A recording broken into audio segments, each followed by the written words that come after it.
In the news, AA Garten, the Barefoot Contessa, front page New York Times story because of the announcement that her upcoming memoir is switching from one publisher to another publisher. Why is that of interest to creators and communicators around the world? Now, if you're not familiar with Ina, she has 13, 14 very popular cookbooks. She's had her own channel, her own show on the Food Channel, and is beloved by people around the world for her cooking and her demeanor on camera. Why is this particularly relevant to creators these days? Because I think she was very much an early model of the new era, the new possibility. This was a woman who had an MBA, lots of education, had serious high powered jobs in the Ford administration, the Jimmy Carter administration, and yet she transitioned to life of a creator. Now, these days we see that a little more often, but still there's a mindset so many people have, which is, well, I studied engineering, so I had to be an engineer my whole life, or I studied medicine, I had to be a doctor my whole life. Well, no, you don't. Now it's never been easier, but Ina really paved the way of just saying to herself, I'm going to follow my passion. She quit high powered, high paid job and took over a little store that someone else had created, the Barefoot Contessa. And that grew and grew and grew into a modern empire. Now, did she have certain advantages that other people don't? A lot of connections, very influential husband, rich and powerful friends. Yes, all of that helps. But so do a lot of other people who never take a step in a new creative direction. She's been creating her entire life. I also think that she's fascinating in that it shows that what we think is really true about the modern world often isn't. We think, oh, this is the modern world of influencers who are 25 years old and beautiful and glamorous and thin. Well, Ina Garten is 76 years old and is a baby boomer. She's in my generation. I'm a younger baby boomer, but she's a baby boomer. And yet here she is, new book deals, shows, products, very much relevant in popular culture. So if you think you're too old, you're not. If you think you're not thin enough, you're not. If you think your educational background is too far afield from what you now want to create, you are wrong. And Ina Garten is a perfect example of that. Now, confession, I am not a fan of her. I don't dislike her. I'm not a fan of hers, but she is such a part of pop culture. You see her name everywhere. She populates news for decades now. And it really, to me, is a testament to the power of someone who is creative, has a creative vision, has a passion for something, and is happy to talk about it. Now, I have no idea if her cookbooks are great or not. I assume a lot of smart people like them. There's good stuff there, but I'm pretty confident in telling you if she had just decided to stay at home and sit behind a typewriter and type out cookbooks, they wouldn't have sold many. They sold because she built a community behind her. They sold because she built a fan base. She built a tribe of people who liked her, identified with her. They liked her lifestyle. They liked her personality. And that worked for her. Guess what? It can work for you. It can work for a lot of people.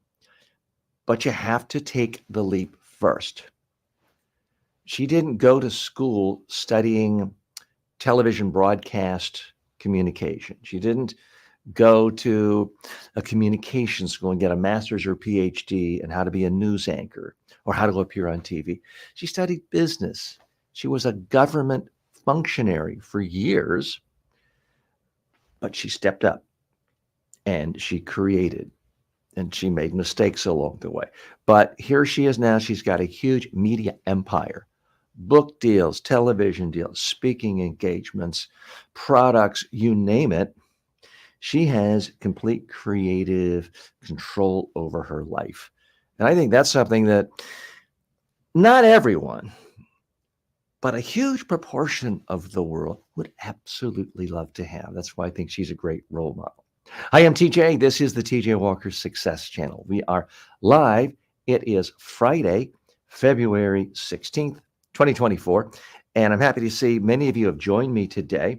Oh, some of you, some of you have joined live wanting to know how to join and actually speak to me. What I often do, and I didn't do, but I figured I would just share with you how I do it.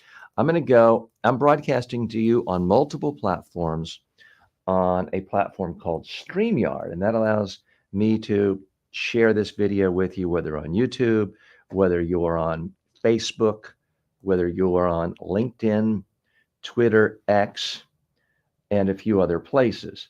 So what I'm going to do right now is copy that particular link, and I'm going to share the StreamYard right now so our friend whose name I can't see can join us. So I've just posted it in the chat. The other thing, and I try to do this every day and don't always do it, I'm going to post it right in the community tab on my YouTube channel. So if you go to YouTube and you just type in TJ Walker Success, you'll find my page. And at the top, near the top of the page, under my picture, you'll see home. Next to that is videos, shorts, live podcast playlist. Community is the next tab. You click on that, you'll see the most recent thing I have posted. So I am going to go to that right now. And I was signed in on the wrong Gmail address, so I can't do it on that page. I'm going to sign in through my proper Gmail account. I go to community. I click on that, and I'm just going to say, join me here now. And I hit paste. I hit post. So now if you want to join me, just go to the community tab. Unfortunately, that link does have to change every day, but it's easy enough to find. So I hope my colleague and a friend who just signed in saw that. I don't see you. So if you want to join me, please do. I'm happy to have others involved. On this show, we do a couple of things. I talk about news that relates to communication, presentation skills, as I just did with AA Garten. I also take questions about any aspect of personal development and communication skills. Okay, it's our good friend from yesterday. Let me bring you on. And if you want to turn your camera on or your microphone on, very happy to have you participate to share with us what you're doing. So this is an interactive community. If you want to ask a question about communication skills, I'm happy to answer. If you want to share some tip you have that you think other people can benefit from as it relates to communication skills, then you can come on. If you want feedback on your YouTube channel or any social media platform where you've posted video of yourself speaking, I'm happy to give a critique. We can share it. And if you're just happy to promote something you're doing, this is not one of these websites that say no promotion or a Facebook page. Don't you promote anything. We love it when you promote here, because what I am about and what this channel is about is helping you gain comfort, expertise, and confidence in your ability to communicate, to speak, to promote whatever project, passion, service you're trying to share with the world. I want to equip you with more tools for doing that. And TikTok, I see your name there. I apologize. You told me your name yesterday and I forgot. But if you want to come on and chat with us with camera on or off is fine. Share with me your name again so I can address you by your proper name. And then if you want to turn your camera on. Does that sound like a fair deal?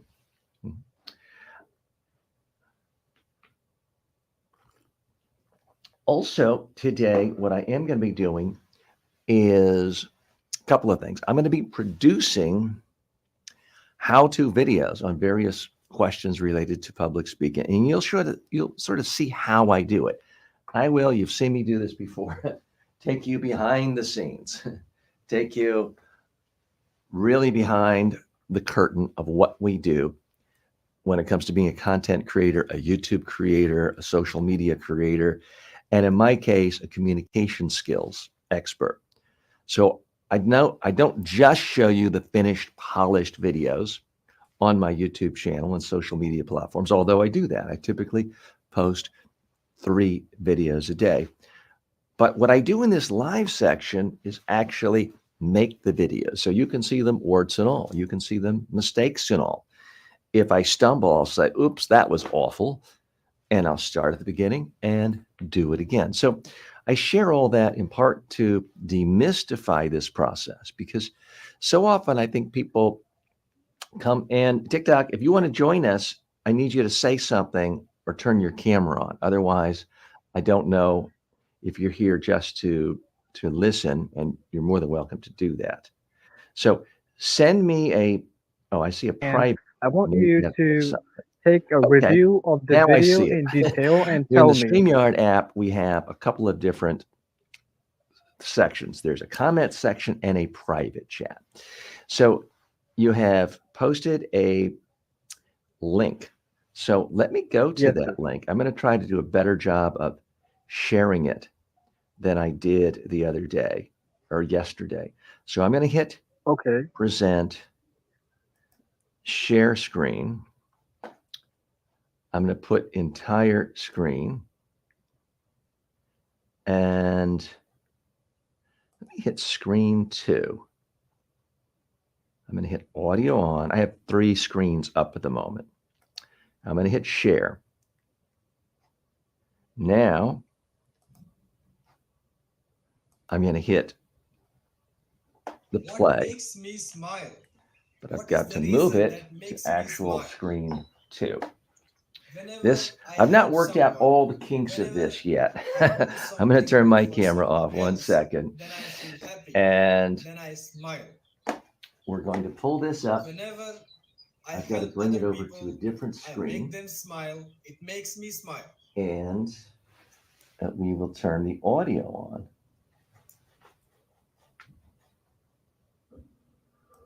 And again, I very much appreciate. If you watch YouTube videos for at least 1 hour a week, you could be owed up to $1,000 a week in passive. You have no idea how closely I followed you. And I'm sitting, I'm like, this guy is. What makes me smile? What is the reason that makes me smile? Whenever I help someone, whenever I do something good for someone else, then I feel happy, then I smile. Whenever I help other people, I make them smile, it makes me smile. Great. So I'm hoping that I pushed the right button and you could hear that, because I did like what I saw. This is one of my newer students. I believe this is only your second or third video. And a couple of things I really want to point out here. Again, you're just hopping right in. You're not waiting for the perfect time, the perfect camera, the perfect microphone. You're not waiting until you've gone through 10 or 20 of my courses. You just hopped right in, practiced, spoke. That is absolutely the way of the winner. That is how communicators make the greatest amount of progress in the least amount of time. You hop in, you take advantage of me and others by getting us to give you feedback. You don't sort of lurk in the shadows, which is what so many people do when they tell themselves, hey, I want to be a better communicator. I want to learn. I want to be a better public speaker. And they're nice enough to read my books and take courses and sometimes come here and watch and listen and ask questions. But that's like saying, I want to be an Olympic caliber swimmer. And all you do is watch YouTube of Michael Phelps and read books on swimming, and you never get in the pool. You, sir, have gotten into the pool. This is now a couple of days in a row where you've posted a video, you made a video, posted it, and taken the initiative of getting in front of me to get feedback. So I like your energy. I like the volume. I like the movement. And I like the enthusiasm you're bringing to this. It is still obvious that you're kind of getting your sea legs here. You're kind of getting comfortable with it. So you're not 100% comfortable, nor should you be. You're just at the beginning of your journey. But you are on an extraordinarily solid foundation, and you're getting more and more I've seen progress in just the last 24 hours. So I want to applaud you for doing that and urge you to continue doing that. So thanks so much. If you have any more comments, I'll come back to the screen in just a moment. If I get a little feedback from you, I'm still experimenting with my lighting. If you have any of these lights, and I just got these on Amazon, I can't quite figure out how to get the color to stay one color. So this button turns on and off. This changes colors. I typically stick with blue. This changes the intensity. The curtain looks better. Oh, you with us then? Hey, thanks so much. I'm sorry, which color did you like best? The curtain behind you looks better, and the video looks more professional and able to focus more, and it's looking very good. Yes, this is the best. So this is what we're calling camera 2. And this is the camera I'm doing when I'm trying to do a YouTube short, a TikTok short. Because what I have found based on data from the last 5 months is the videos that generate 1,000% more views are videos where I'm literally on a stage speaking to people, and I'm moving around like this and I'm moving around like that, and we have crowd shots. Now, I'm not on a stage. I'm just in an office, and this is my studio. So we're kind of simulating that. So this camera is much lower. You know, it's a couple of feet lower than this camera. And it's maybe 3 feet lower than this camera. So the reason we have this here, and when I'm making videos here, I'm typically never looking directly at the camera. I'm looking here down, I'm looking here down to simulate the experience of speaking to a crowd. Because the thinking goes, and I can't really prove it, is that if someone's looking for public speaking expertise, kind of the scariest thing is when you're speaking in front of a group of people up on a stage. Therefore, it's interesting to see someone actually doing it. That is my theory as to why those videos outperform, but I can't really prove it. And sir, tell me again, you muted your mic. Turn it on if you don't mind. Tell me your name again so I pronounce it correctly. You can call me Tick Tick if you want. There's no problem. Okay. So if you know how these lights work best, let me know. I don't know about it.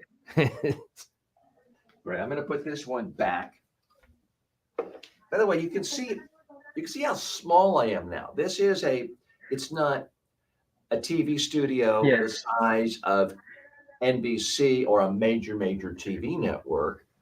But part of what I'm doing here is trying to make what I'm doing look bigger or more professional than just another guy in his basement hunched over a desk, which is kind of what I looked like until about just a few months ago, because I had just a brick wall plastic sheet of plastic with an image of a brick wall where I was sitting at my desk.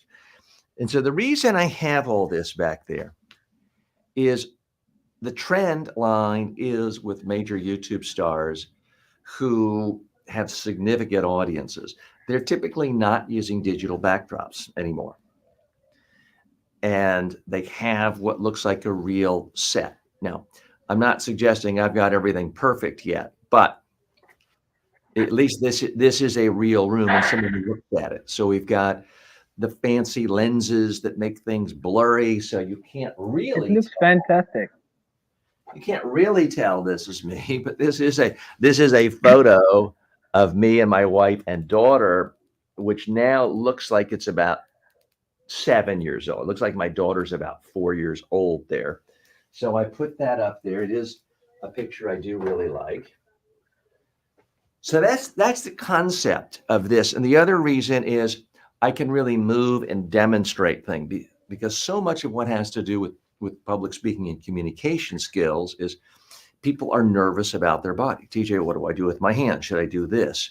Should I do this? Should I stand with my feet firmly placed or should I walk around? So the reason I created this set this way is so I could actually demonstrate best practices, show people what Yes. not to do. Because I've seen countless times people do an interview or stand up to speak, and their words are great, their voice is great. But if you stand like this, it looks awful. You look nervous, uncomfortable, like you have to go to the Yes. bathroom. So that's why I have this frame, because a lot of friends, colleagues, well-meaning people have given me feedback saying, well, TJ, this is a weird angle. You shouldn't be showing your knees up. You should have it like this, the way most news shows are and online programs. And I agree that that is how most do it, but there is a specific reason why I want you to be able to see the full Yes. range so I can demonstrate. So Tick Tick, tell me a little more about your immediate goals for being a presenter. And by the way, thank you for taking the initiative of not just watching, but coming on, sharing a video, giving your perspective. That is so much of what's really important about building this skill. And the only I want reason, to ask you a I'm sorry, go ahead. question. Sure. I want to ask you a question. How should we prepare a speech, and how should we, I mean, prepare a speech and deliver to the camera? And after that, how must we review it properly so that we can take maximum benefits from it? Okay. Let me take both of those questions one at a time. And I want to give you a long answer and a short answer. And I want to benefit you. I want to help you. But so many people, I believe, really are interested in that topic. I want to do it in a way that later my editors can chop it up, cut it, reuse it, edit it, so it can be an edited video, long form and short form on this channel. So let me address that first question, and I'm going to get a prop here ready. I'm going to go to camera one, and I'm going to hit record.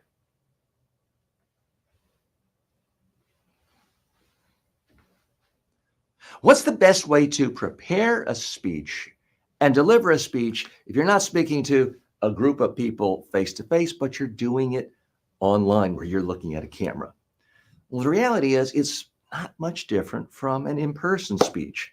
The first thing you need to do is sort of step back and ask yourself, what's my agenda here? What do I really want this audience to do? Do I want them to buy from me, hire me? Do I want them to invest in my company? Do I want them to vote for my candidate? What is it I want them to do for me? Then what you need to do is brainstorm on every possible idea, every message that might actually motivate that audience online to do the thing you want them to do. You may come up with 10, 20, 30, 50 ideas, the more the merrier at this stage. Now, here's the most important part. Before you hit record, before you go live, you need to scrutinize these messages, hold them up to the light, and put them in priority. You need to figure out, if you've got 100 messages, what is the 100th most important message? What's the most important message? Put them in priority. Now look at them. Anything that didn't make the top 5, scratch them off, throw them in the trash can. Put that in the category of, I'll email people stuff if they want to know about that.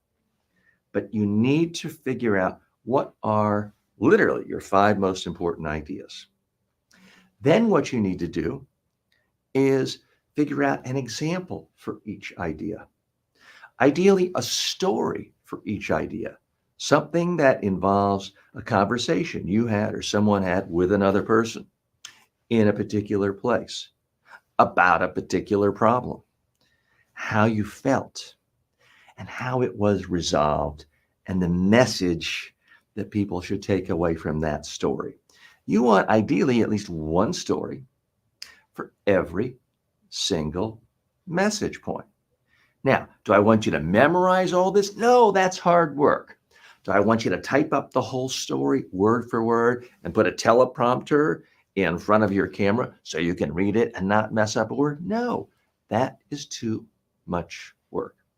All I really want you to do is to get a single sheet of paper, type it up, use big, bold letters, make sure it's on a single sheet of paper, make sure the font is large enough that you don't have to bend down or put on glasses. And then just put it in front of your computer. Now you're in front of the camera.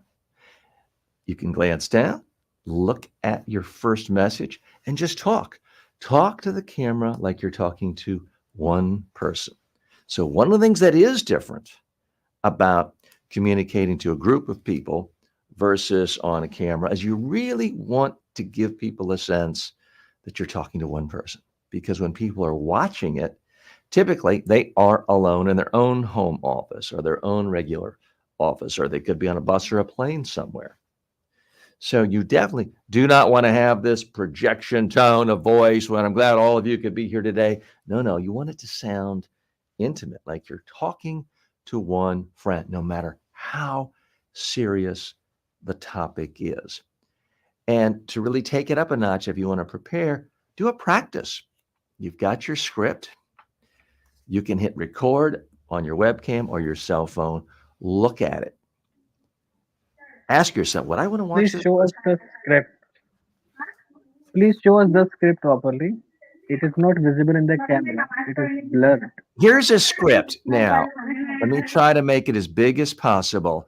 This is literally a script I used for a 1-hour presentation yesterday. Notice it only has 5 numbers, and it's getting a little bit blurry with the autofocus. But it's just 5 points, and then a couple of words underneath each one to remind me of what to say.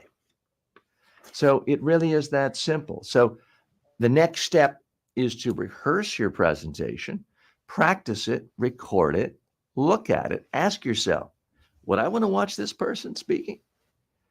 If you can't say yes to that, it means you need to do it again, maybe tweak it, maybe come up with better examples. The number one problem in every presentation, whether it's to a live group of people in front of you or online in front of a camera, is dumping way too much data, too many bullet points, too many numbers, and doing it in an abstract manner that is instantly forgettable. You've got to focus on the real challenge here. The challenge is not simply putting data out into the world. The challenge is to get people to understand the significance of it, to remember it so they can act upon it, and to know why you think it's important that they act upon it. That is your challenge when you are giving a presentation. Let me do that last part over for the edits. That is your challenge when you're giving a presentation in person, but also online in front of a camera. Okay, note to editor, that should make for a decent long view, a long form video. So Tick, I hope, was that helpful? I'm going to answer your other question, which Yes, was that's much helpful. good. Oh, I'm sorry. Thank you. I want to do a short version of that. Let me do that right Please now. also explain.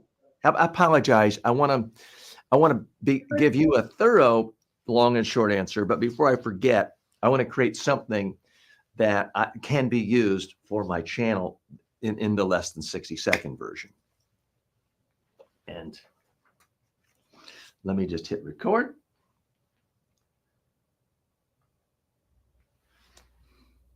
How do you prepare for a presentation where no one's in the room? You have to talk to a camera. Well, it feels different, but it's really not. You still got to ask yourself, what do I want this audience to do after listening to me? Then you've got to narrow your message down to a handful. Illustrate each one with a story, then ideally rehearse. Don't worry about memorizing. You can put it on a simple cheat sheet and put it right in front of your computer. Occasionally glance down. No one will know. Okay, so that was sort of a short form version that I'm hoping will be useful to people. That can be turned into a video later, and then that can be distributed throughout social media.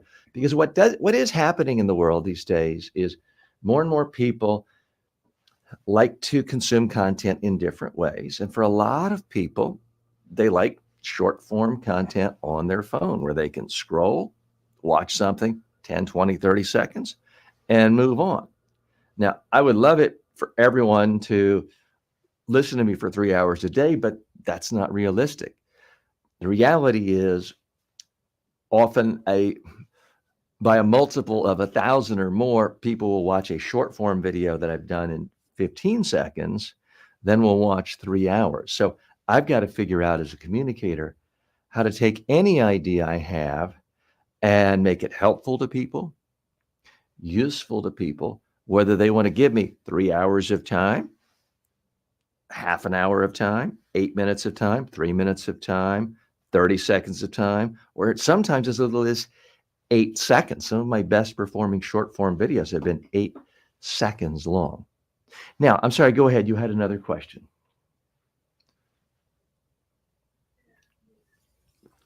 Whenever we are standing in front of the camera, the voice gets lower and the body starts to vibrate a bit, and this is the problem we face. So what should we do?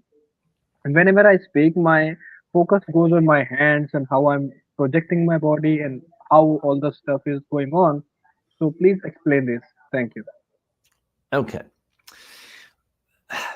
I'm so glad you're here today because what you are sharing, I think, is so relevant to not hundreds or thousands of people, but billions of people around the globe. So let me share some thoughts on that. And if you don't mind, let me finish and stop and then ask a question. And that way, when we're editing it, it will be a little easier for my team to edit it. What happens when you stand up, you're getting ready to speak, especially in front of a camera, and then you feel it happening? All of a sudden, you're tightening up, your volume goes down, and you know it, but you feel like you can't really do anything. This is just the natural way. And everyone says, act natural, right? It's natural when you're nervous to speak a little quieter. And the problem with speaking quieter with lower volume is it makes you monotone. It makes you flat. It makes you boring. And it's sending a message to people that, hey, I'm kind of nervous here. I'm not really comfortable. Maybe I'm not really credible. Maybe you shouldn't pay attention to me. Is that the message you want to send? No. So until you get to the point where you're speaking daily in front of a camera, you need to realize that this is a hazard that affects almost everyone. You need to prepare for it. The number one way of preparing for it is practicing on video. So if you're doing a job interview on Thursday, practice with a friend or family member on Tuesday. Have them interview you. They can call you on any kind of video, Zoom, anything like that. Record it. Have them actually interview you. And then when you're done, watch it and listen to your volume. Chances are you're going to notice, oh, I've already gotten kind of quiet and silent. That's a little weird. That doesn't work quite right. Do it again. This time, specifically think of your voice as a volume control. If you were a 3 on a 1 to 10 scale, you want to get to at least 5. No, you don't have to go up to 11 like in the Spinal Tap movie, but you want to get at least in that middle range. So do it again. Rehearse, watch the video, try to analyze exactly how you did in terms of your volume. If it's not high enough, do it again. If you're not getting the volume you want, you've got to play some tricks on your own brain. Instead of thinking about talking to one friend, perhaps your own age, 3 feet away, think about talking in a noisy restaurant. You're at a table that seats 12 people, and it's a restaurant full of people. Everyone's talking, it's noisy, and you have an elderly aunt, grandparent, all the way on the other side of the table and they've asked you a question. You're not going to yell at them, but you are going to project more. You're going to be a little louder, a little more energy. You're going to articulate a little more thoroughly. That is what you want. Quite often it takes that level of energy when you're speaking on camera just to get to the point where you sound normal, where you sound relaxed, where you sound comfortable and confident. So you need to calibrate it. If you just wing it and say, well, that's how it happened, you're not going to be happy with the results. If you have to write a term paper in college and it's coming and you do a draft and you revise it, edit it, get feedback from advisors and others, it's generally going to be a little more polished than if you just had to go in the classroom and dictate an essay right there on the spot, right? You wouldn't expect that to be as good. It's exactly the same thing with how you look and sound on your video presentation. You need to practice it so you know exactly how the volume is to get it to the right amount of volume where you sound comfortable, confident, not monotone at all. Okay, so that is the sort of the long form answer to that question. I want to do just a quick, less than 30-second one and then come back to your next question. Okay.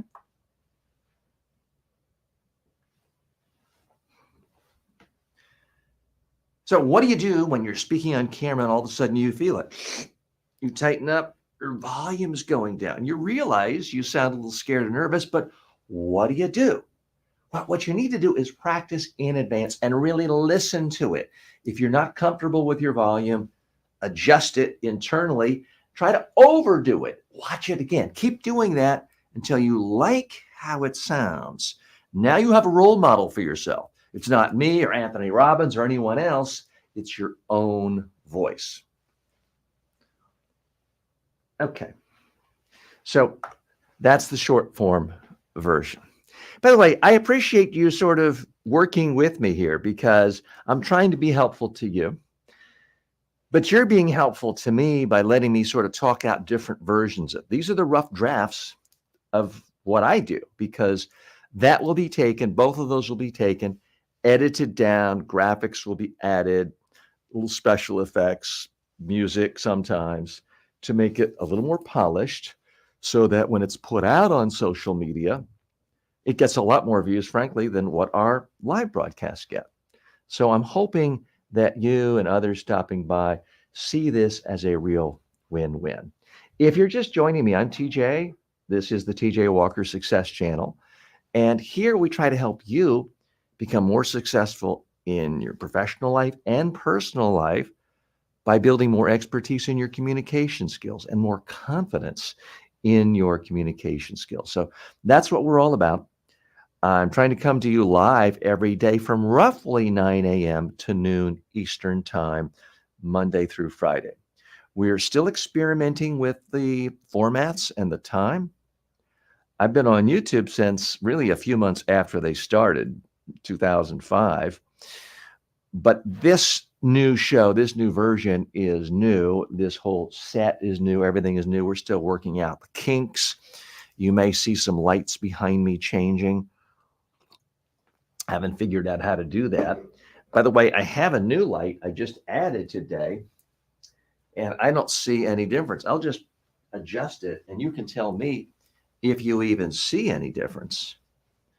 So I'm going to change the light. Right now it's on a blue. Now that is a little bit different there. But the question is, do we want that much color there? Because before with the blue, it doesn't really do anything. That is with the red. And you know what? Part of the premise of what I'm trying to do on this live stream is sort of, again, take you behind the scenes, because so much of what intimidates people is, where do I even start on a studio? I see all these big time Ali Abdaals and Mr. Beast, and they have all these elaborate studios and production it's too hard to even do.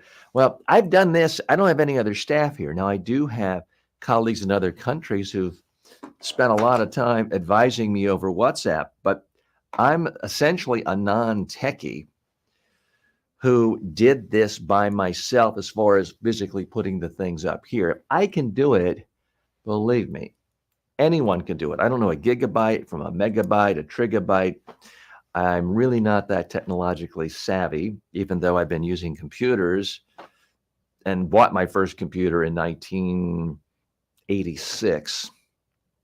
So let's just do a little test. I'm going to see if I can make this light look any better or different by moving it out. Because one of the things I have heard from people is they think my walls are still a little too bland, essentially, and a little too white. I don't know if I can project this way. Let's see if that, yeah, I just don't know if that makes it more interesting or more distracting. Let's see from the camera one angle. It's putting something up. I just don't know if it really adds it. I would love if you're watching this on demand later and you have an opinion about this light or any lights, please let me know, because I'm not a lighting expert, and confession, I'm actually colorblind. So if some of these colors look weird to you, that's probably why. It's because it doesn't look weird to me. I am colorblind. I do remember once I built a TV studio for training purposes in my apartment in New York City. This would have been in the late 1990s, and I was doing in early 2000. I was doing corporate media training, authors, and a lot of the same things I do now. And I was right in Midtown Manhattan, where there are, in fact, a lot of TV studios. So I said, hey, I'm trying to keep overhead low. Rather than rent an expensive studio, I'll use my apartment. And so a training would take place. I would take all of my furniture and sort of cram it into the bathroom or the hallway. And I would have just a couple of chairs, the TV camera, and a TV was mounted in the wall. And what I did was textured sponge painting, which can look on all the walls, which can look very textured and give depth, can look very good in TV studios. And I've seen it. I'm sure you've seen it on TV networks. And I had a curtain that covered up the little kitchenette area. So if you walked in, okay, this could seem like a New York City TV studio. But whatever the colors were that I selected were apparently so clashing and so odd looking. People would walk in to this studio and all of a sudden they're like, oh my God, that is the worst color combination I've ever seen. You're giving me a headache. So I do not hold myself out as an expert on what color lights to use or colors for the backdrop. So if you have any feedback on that, please let me know. And Tick Tick says, thanks, you're a great coach. Thank you so much for being a great student. And I do want to stress, it is a two-way street. You can have the greatest coach in the world. You can have Michael Phelps, swimming coach. Listen to his expertise 12 hours a day. You'll still drown if you never get in the pool the first time. Or you've listened to him every day for 10 years, and then you just hop in the deep end and you never took the time to learn fundamentals and blow bubbles in the water, do this standing up. You'll still likely drown. So I want to commend you, TikTok, for doing what really it takes, and that is practicing on video, speaking, reaching out, getting personalized critiques to what you are doing rather than getting general advice and general examples. What you're doing is so much better. So thanks for doing that. I very much appreciate it. Okay, later on today, I'm going to be doing some product reviews as an influencer ad. Those of you who've been here in the last month or so know that I do talk about the Amazon Influencer Program. I am in the Amazon Influencer Program. I don't hold myself out as a world-class expert on it because I've only been in it for 7 weeks. I'm not selling a course on it or tutorials or anything. I'm simply sharing with you my journey as I become an Amazon influencer. And what that means is I make product reviews in video format and in pictures. And so far, I've made a little more than 300 of these video ads. These videos they're not necessarily always placed, but they can be placed directly on the Amazon product page. And so the significance of that is Amazon is giving you an audience. With most affiliate programs, companies, organizations, brands are expecting you to go out and hustle and build a giant following for your own blog, your own YouTube channel, everything else.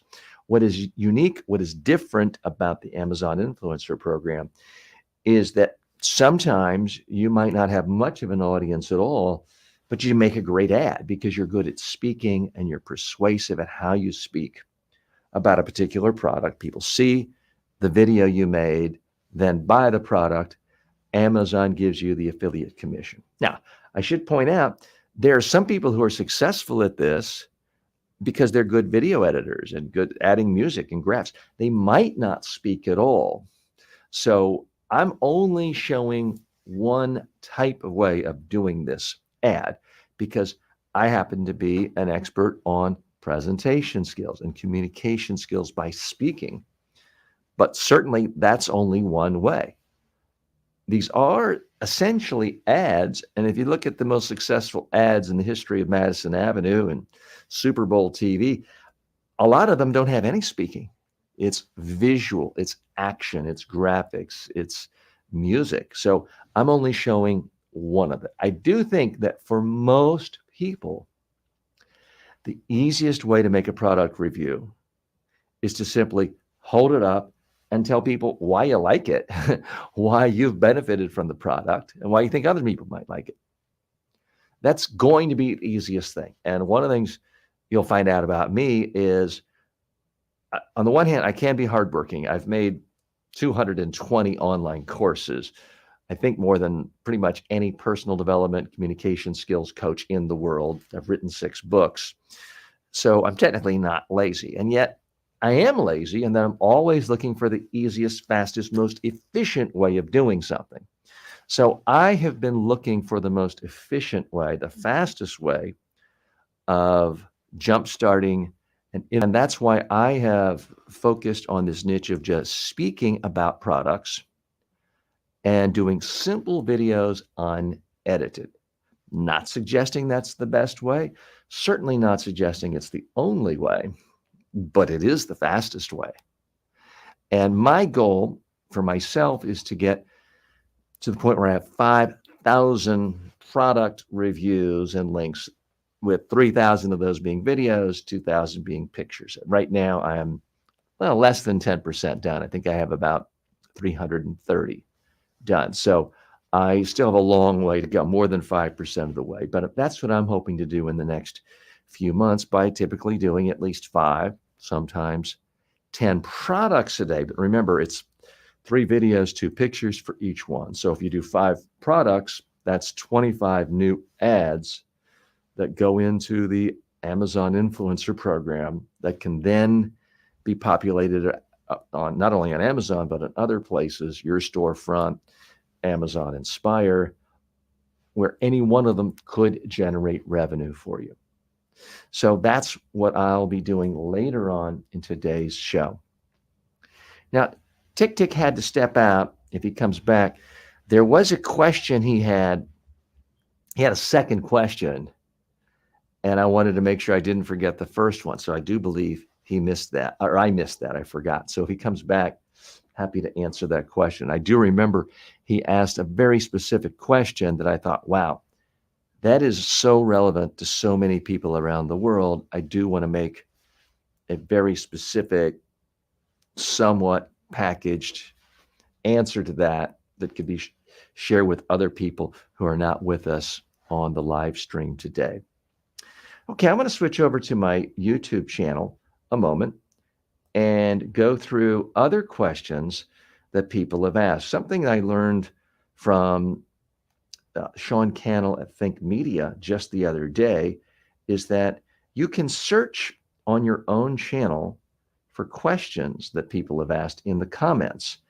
I didn't know how to do that, but I'm just going to YouTube, my own channel. I'm going to my comments section. I hit comments, I hit filter. Now I'm going to go to contains questions. And it's very nice the way it instantly just populates for the most part. There's some exceptions, but for the most part, it now is only showing me things where people asked a specific question. And some of the questions, I don't really have that much to add to. Someone, Elizabeth Blackwell, wrote, "Who cares?" to one of my videos. So I don't know exactly what I'm supposed to do to that. But here's a question. Is it really not necessary to edit videos? I do think that that is something that a lot of people struggle with, because there's the thought that, you know what, I have a lot of ideas to share, and I would love to talk to people more. Let me pull back my right page here so I can actually make sure I have the right camera on. Okay. So the question is, if you're going to speak on video online, do you have to edit? I do think that's an important question. I'm going to answer that in detail in just a moment. But first, we've had some more people join us. Madhav has joined us, says hello, and does have a question. And 7XAYX says hello. I don't remember having seen you pop up recently, so very happy you're here. To anyone joining live, please feel free to post questions directly. Anyone who takes the time to show up live, you go to the front of the line. Now, people do email me questions all the time. They post questions in my Facebook page, my professional Facebook page, but also my group for my Udemy students. I try to answer all those questions here as well. But certainly if you come live, you go to the front of the line. So Madhav wants to know, how do you become the best storyteller? I'm going to answer that in detail in just a moment. And 7 says, I just came here from Twitch. Sorry for the weird surname. My name is Adam, or Adham. Very happy you're here, and especially happy to see people here from Twitch. I will confess, I don't know much about Twitch. And one school of thought says, TJ, shame on you. You shouldn't do live streaming unless you really know that platform, unless you have people there watching to make sure a bad person doesn't get on. And there is legitimacy to some of those views. I just take the view that the more people I can reach, the better. The more people I can share ideas with on how to communicate effectively, maybe I'm helping them. At some point, if I help 100 of them 100 times, 1 or 2 may come back and help me by hiring me as a keynote speaker, buying a book, buying some of my online courses. That in the end, it all works out to everyone's benefit. So very happy that you're here from Twitch. And I do try to stream and add that channel every single day. But please leave a note and leave a comment there on Twitch, so Twitch knows to show this live feed to people more often. But also realize that if you want to come on live, the easiest way and talk to me or ask a question directly, the easiest way to do that is to go to the community tab on my YouTube channel. And that is where I post the link so that you can come in, ask a question, your face can appear on screen too, and we can have a real dialogue. So thanks so much for that. And Adam says, I think you're genuinely a great gentleman. Well, thank you. I appreciate the kind comment. Thanks so much for joining. Let's go to Madhav now And Matt, if you want to come on, do you want to come on camera? I'll give you that opportunity. Otherwise, I want to give you sort of a long answer and a short answer on how to become a better storyteller. So I'll give you just a second. And Barb has joined us. Barb, our fantastic community manager for our Facebook group for Udemy students and here on YouTube. Always nice to see her. And TJ, so she's saying hello to everyone, and she's taking care of maintenance right now. There is a lot of maintenance issues to having a good Facebook group, because if you don't really maintain it, it can become overcome with spammers, pornographers. And since my name is Walker, at one point we had a problem with streetwalkers thinking this was the place for them. And Barb does a fantastic job of keeping all of that straight. So thanks so much for stopping by and saying hello. Let's hop right into Madhav's question. And I'm going to record this about how do you become a better storyteller.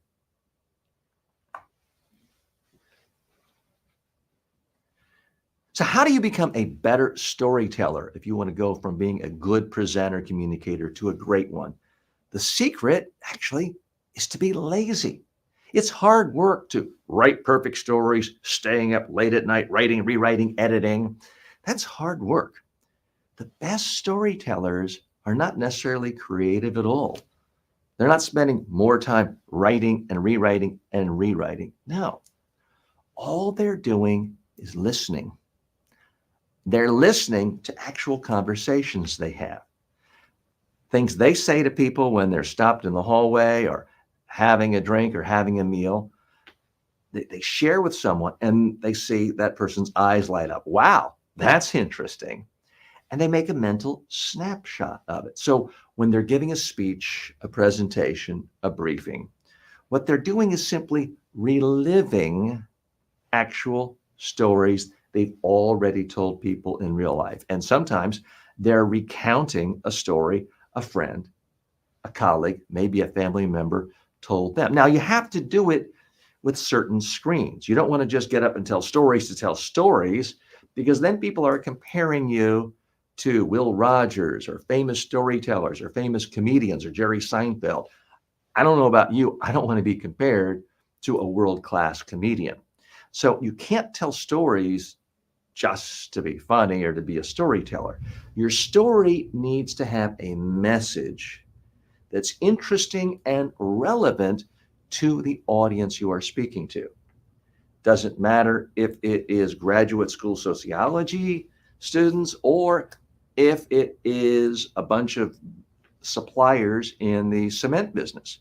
You've got to figure out what messages are important to me, interesting to the audience, useful to the audience, that they need to understand, remember, so they take the actions I want. Then you need to go back and select the relevant story.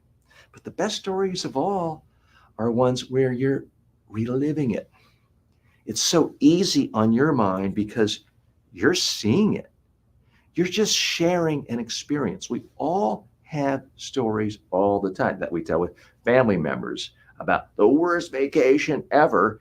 And it could have happened 30 years ago, but you can tell a cousin or someone younger who wasn't there the whole story because it's memorable, because you can see it. You can see where you were. You remember who you were talking to. You introduce the characters. You're talking about exactly what you said to them, what they said back to you. You talk about what the problem was. And we had no hot water for a week, whatever it was. You explain the problem. You talk about how you feel. And we felt cold. We were freezing to death because we had no hot water. You telling people about how you felt. And then you talk about the resolution.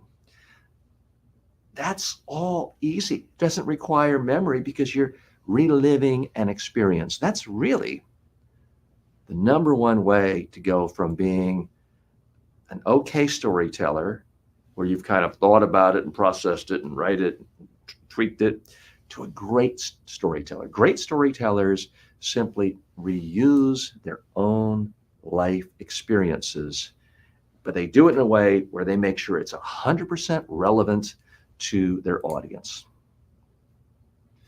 Okay, so Madhav, that was the long version of the answer to your question. I hope you found that helpful.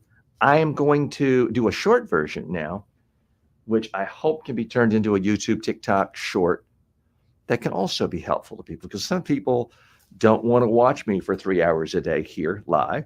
Some people are not going to want to watch an 8-minute video, or that was maybe 5 or 6 minutes.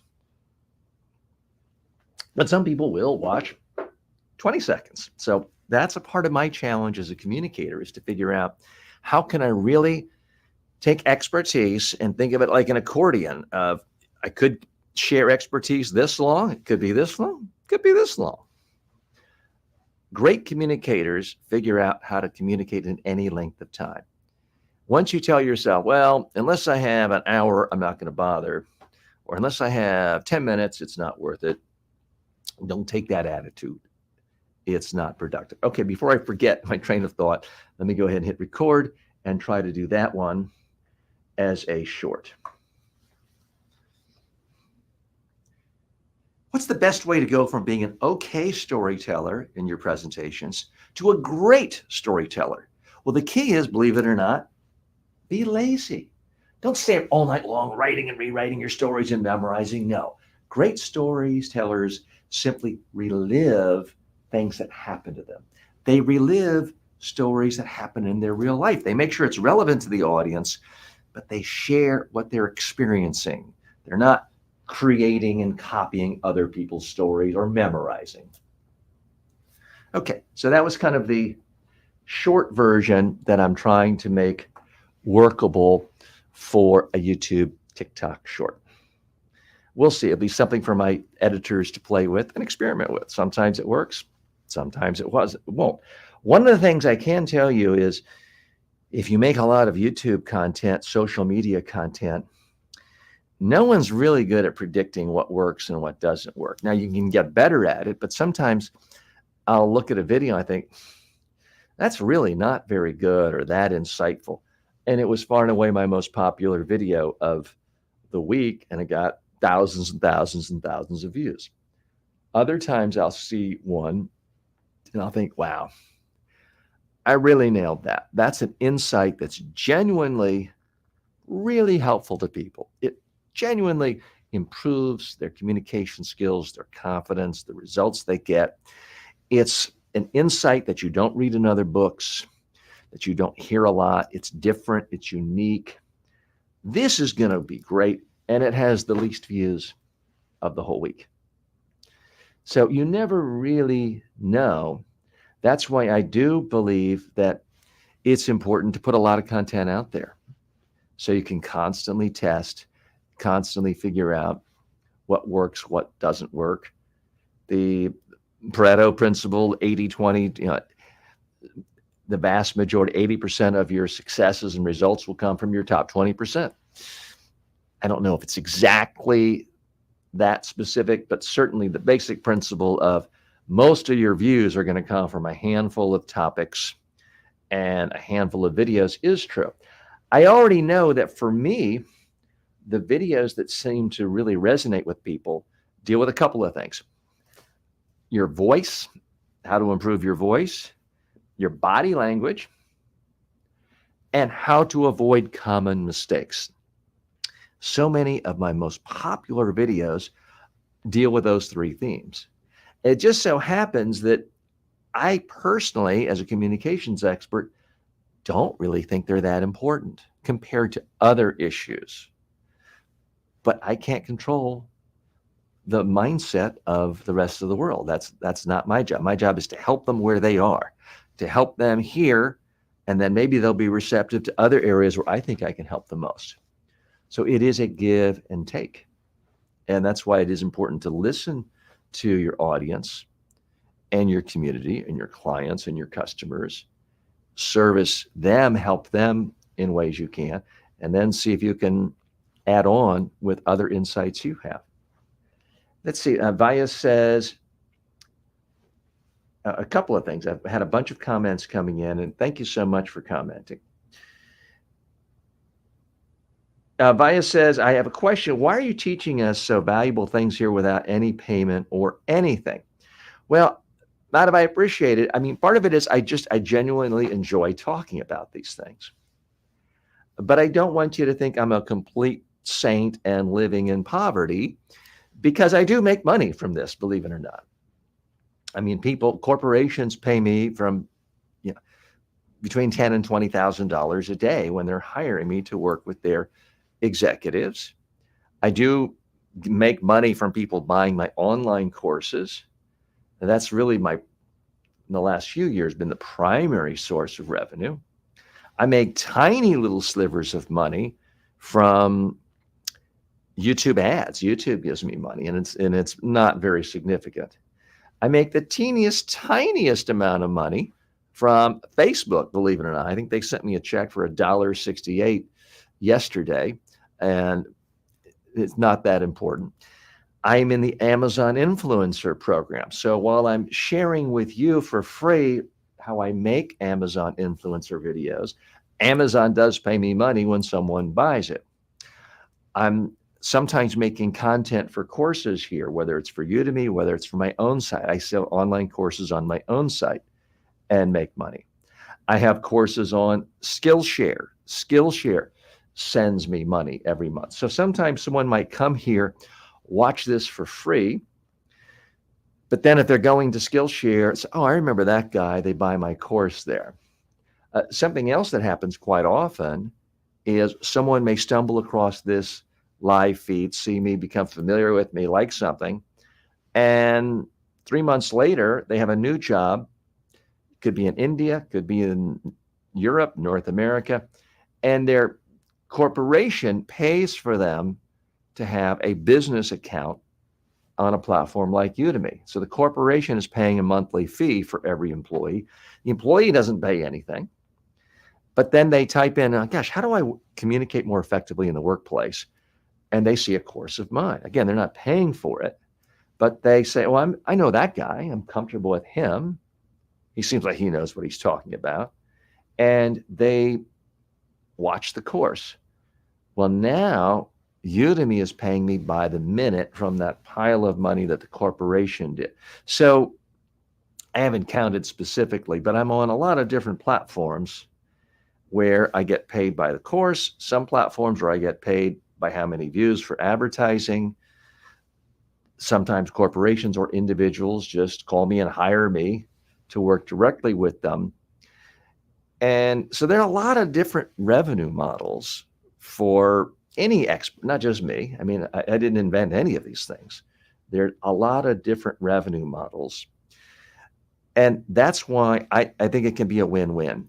Zig Ziglar, and perhaps Barb can correct me on this, I think once said, the more you give away, the more you get. And it doesn't matter how rich and famous and successful someone is. Paul McCartney, who's a billionaire, founder of the Beatles, would, to this day, he'll go on major national TV shows to sing a song for free, promoting a new album. Well, why is he doing that? Well, it's in part because he wants people to hear his music, but it's in part because the more awareness people have of you, a certain percentage of them will buy an album or pay for a download or listen to a stream on Spotify, and then you get a few cents, or will then be aware of you to buy tickets to your concert, and you get money that way. Now, last night, for example, I went to see a famous comedian, Ronnie Cheng, who's been in Crazy Rich Asians. He's been on The Daily Show.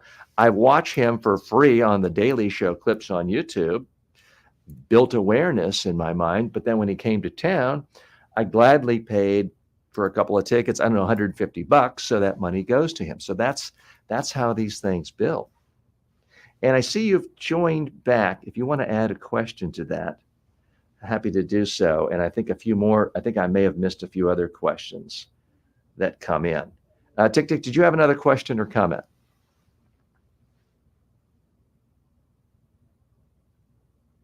If you do, let me know. You can just shout out. We're fairly unpretentious here. This is, again, not a highly scripted major broadcast like a BBC morning show or a major news network where every second is scripted.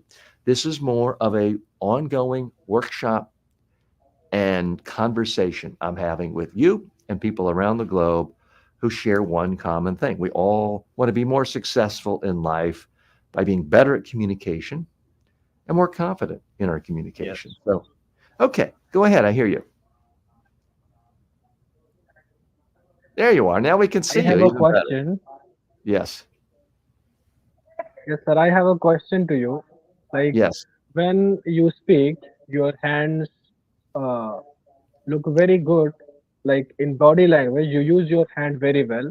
But whenever I speak, my uh, half focus goes on my hands, and I could not focus on the camera. So what should I do? Where should I focus? Directly on the camera or on my body as well? How should I do that? Hmm. Great. Stay with me. I'm going to take you off screen a minute, but I want to answer that question in a long form, short form, because you're asking fantastic questions. Because I got to tell you, they really, really resonate with so many clients I have all over the world. So I'm going to take you off for a moment, but stay with us. I'm going to hit mute as well, but I do want your feedback when I'm through because I want to know, did I actually answer your question? And I just want to make sure I wasn't rude to anyone else. Let's just do a quick glance at the comments before I go into this next section. 7 says, I was searching for YouTube and saw that you have a video from 8 years ago. I'm proud to be a part of your community and will definitely join you again on Twitch and YouTube. Well, I'm glad you found it. I've got some videos going back, I think about 17 years. Now I have an earlier YouTube channel that unfortunately, for reasons I won't go into, was deleted. I think this current channel says it was founded in 2008, maybe. But I've been making videos since 1975 when I was 12 years old. So I'm no stranger to making videos. One of the beauties of sharing expertise is, some things can become dated, but a lot of things aren't. If your passion is cooking and you show people great ways of making an omelet, maybe that helps you sell a book 15 years from now because that video is still there and that brings someone into your world. So, excuse me, my pocket square is standing up a little bit funny. I'm going to give a very dated reference here. I doubt anyone under 60 not living in the US will remember this, but there was a show called Dallas, late 70s, early 80s, and there was a character, sort of a buffoon named Cliff Barnes, and he always had his pocket square just comically out this far. So I'm a little bit sensitive to having the pocket square out too far. It just made me think of that. So sorry, I just had to share that with you. Okay, I want to just go through a few other comments, make sure I didn't miss anything. 7 says, thanks, and got a lot of great value from the storytelling explanation. Madhav says, one of our great students, and is thanking. Okay, so Tick, let me go back to you now and talk specifically about the hand motion thing, because I do think it's so relevant. I'm going to take you off for now, but I'm not getting rid of you. I just want to take you off the screen, if that's okay. All right, so I'm going to go to camera 1.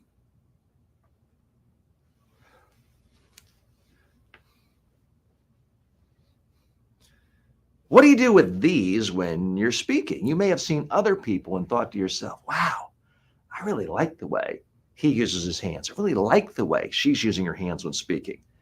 But then you do a practice, you record yourself on video, and you look at your hands and you think, oh my God, it looks stupid. I look like Will Ferrell in Talladega Nights. It looks ridiculous. What do I do? Do I hold them?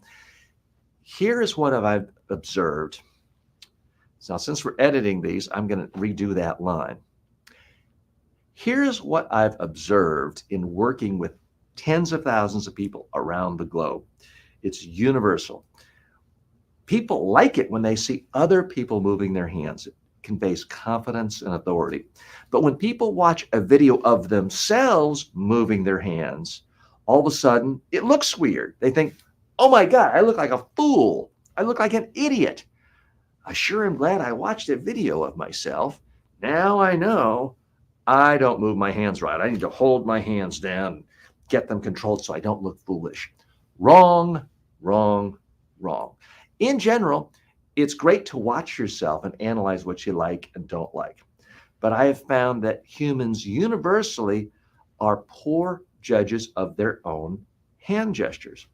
When you watch video of yourself moving your hands, even if everyone else thinks you look comfortable, confident, relaxed, authoritative, there's something about watching your own hands move that makes people think, that looks ridiculous. Can you believe this fool here? I feel sorry for this person. There's just something about seeing yourself do it.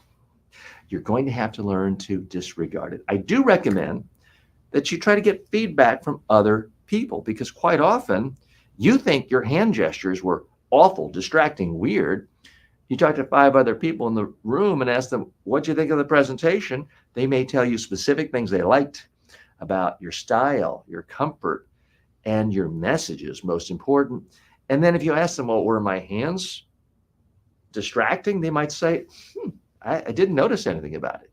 That has been my experience working with tens of thousands of people around the globe. Other people will think your hands were perfectly fine when you are moving, even if you think they are weird. So the main thing is you don't want to constrain your hands. You don't want to be thinking about, well, now I'm raising my right hand to seem authoritative, and now I'm going to do this, and I'm going to put my 3 fingers up to denote 3. No. It shouldn't seem like there is a puppet master controlling you and these things are going up and down. What you want is natural hand movement. All of us are programmed from birth to move our hands when we're speaking or even crying. So you don't have to learn how to move your hands when you speak. What you have to learn is how not to freeze your hands when you're uncomfortable. That's the difference. Okay, so that was sort of the long version of that answer. Let me do a short version that could be used. Oh no, my pocket square. I'm not going to be able to use that video. Oh, I shouldn't have told that story. I jinxed myself. Let me put this pocket square back so that it's not completely dominant anymore. I wish I hadn't done that and pulled it out. Anyway, I'm going to try to straighten up so that when we are using this video, for the short version at least, it will in fact be usable. But first, let me take a little drink. Those of you saw me, a day or two ago, I did talk about what I'm actually drinking. I am drinking sparkling water that I make myself using a SodaStream carbonated water. That way I don't have to go to the store and buy Perrier and constantly going back to the store, filling up landfill with plastic bottles. This is a reusable plastic bottle. And so this is an example of the type of product I do ads for on Amazon Influencer. Now, I'm not linking to this today, so I don't have to put a little ad at the top of the video. You're supposed to disclose anytime you're advertising, and I certainly try to do that, but we're not doing that in this one. Okay, TikTok has joined me again, but let me just do the short version on that last topic with the hands. So let me go ahead and do the short and hit record.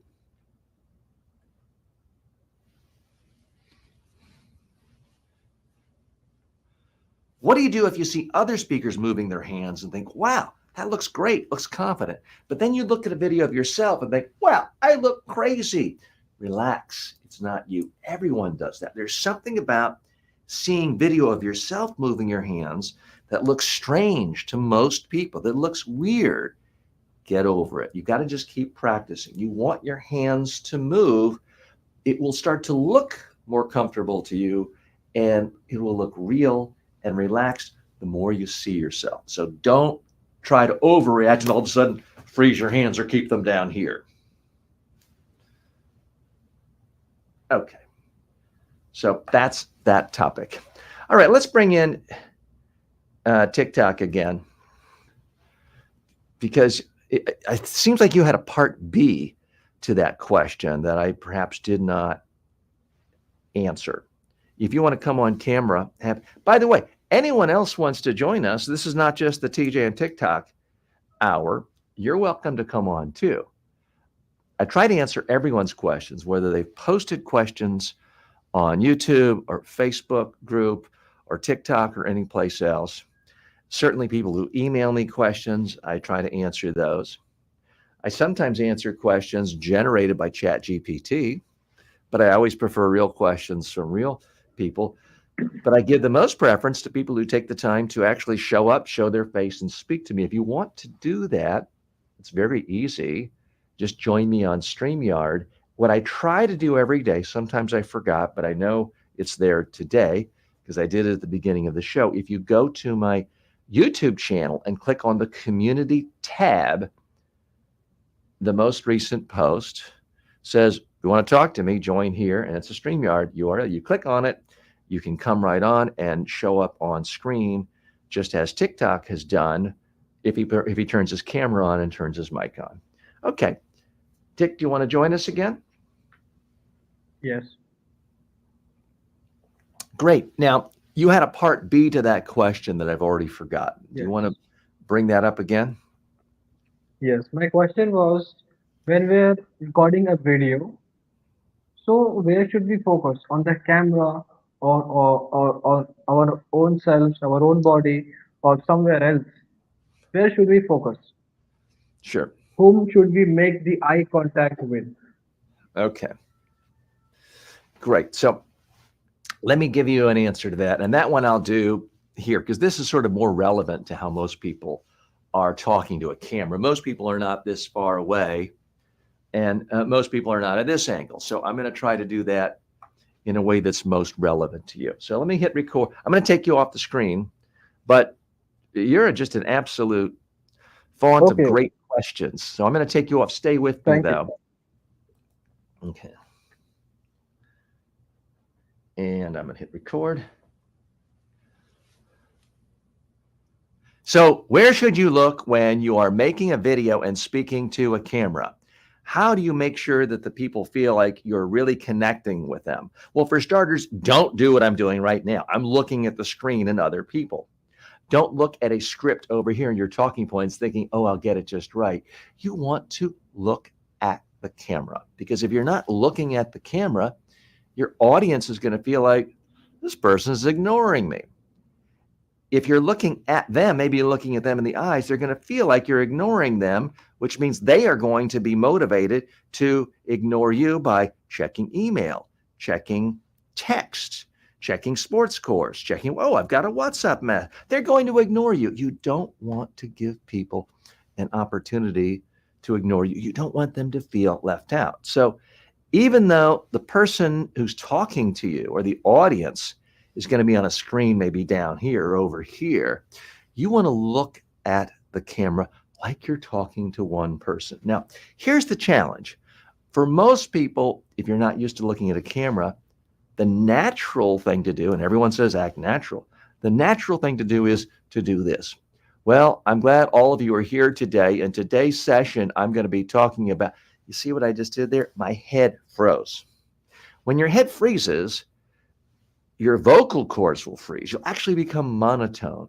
You will look scared, stiff, nervous, uncomfortable, and it's not going to come across well. So you have to actually practice moving your head and moving your body. You want your hands to move a little. And so often, if people are not that comfortable, let's say it's a job interview, or let's say it's a webinar and you're talking to 100 important clients, the tendency is to think, oh, I want to be professional and not do anything distracting and squirm in my chair. So you freeze your body, you freeze your hands, you freeze your face, and now you look like you're a part of a hostage video. So you don't want to do that.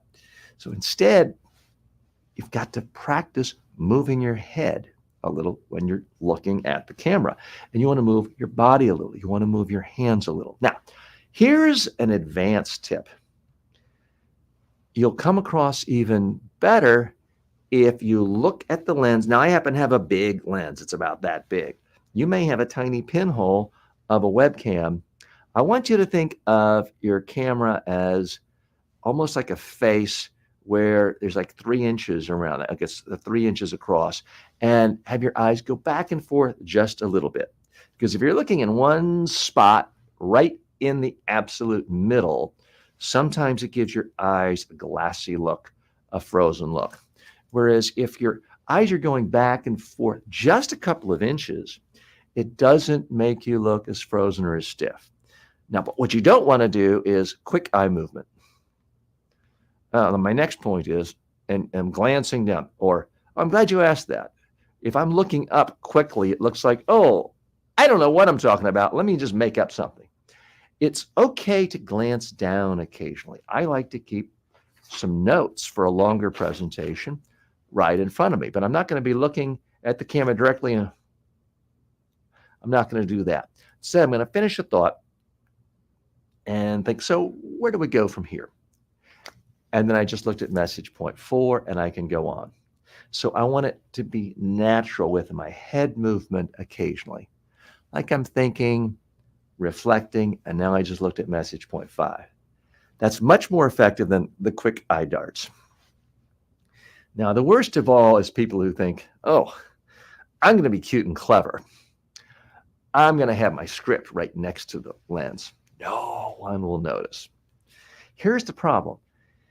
If you're glancing at a script, just occasionally, not reading the whole thing, but if you think, oh, let me put all my bullet points right next to the camera, taping it on the wall, taping it on your laptop screen, you'll never notice, even if you have a video up in front of you of how you appear, you'll never see your eyes move. Because right now, I can do this and think, oh, wow, I'm telling you all the correct points of how to look good on camera. I don't see my eyes moving at all, because by the time my eyes have moved to look at the image on the screen, I'm no longer moving them anymore. So for me, it looks fine. But to you, I look shifty-eyed, literally shifty-eyed. What's the one thing people are taught in every culture in the world? Don't trust shifty-eyed people. So you do not want your eyes shifting back and forth to a script, whether it's here or above the camera or down here. Again, the exception is if you have just simple bullet points, to occasionally glance down in conjunction with head movement and pausing. No one will notice. They won't even know or think that you're having notes. It will seem natural. So that is the most effective way to use your eyes and to look at a camera when speaking to people on camera. Okay, so that is that segment. Tick, did that make sense? Let's bring Tick back on and see if I had any comments to that and any suggestions for how I can improve, frankly. Because I do want to do a short version of that in just a moment that can be relevant to people. And Tick, do you want to come back on and join us?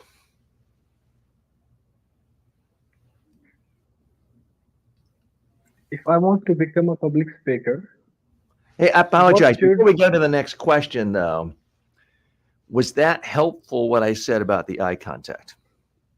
yes, that was quite interesting. And Is there that was anything relevant. else you want to know about eye contact before? Because I want to do a short version of that before we go to the next question. Is that fair? But I want to ask you, when we are looking into the camera, then we don't notice how we are looking in the video. So how will we know how our body is looking? Because our focus is Fantastic. on the camera. Fantastic question. Time out on that. Let me answer the first one in a short format, the previous question, so I can capture it. Because, again, the questions you're asking are really highly relevant to a billion people across the globe. Because there's 3.5 billion people on the internet these days. Everyone has an opportunity to communicate on video for the most part, because webcams are built in to almost every device these days. So let me answer that. And so I'm going to do this as a short form video. I'm going to take you off, and then we'll come back to the question you just asked. But I'm good at thinking about one thing at a time and going into depth on that rather than, okay, here's a 5-part question. So again, the previous question, so make sure I didn't forget, the previous question is about where to look on camera, or was that 2 questions ago? Maybe I'm getting tied up. Go ahead and put your mic on. What was the long video I just did a moment ago? I The think I long know. video was about where to look when you are making a video, and you Okay. said you should look into the camera directly. Yeah. All right. So let me do that a short form right now. And typically for the shorts, I do that other camera angle, but for that one, I am going to do it right here. So let me do that a short form right now, but I'll just leave you on. Okay. All right.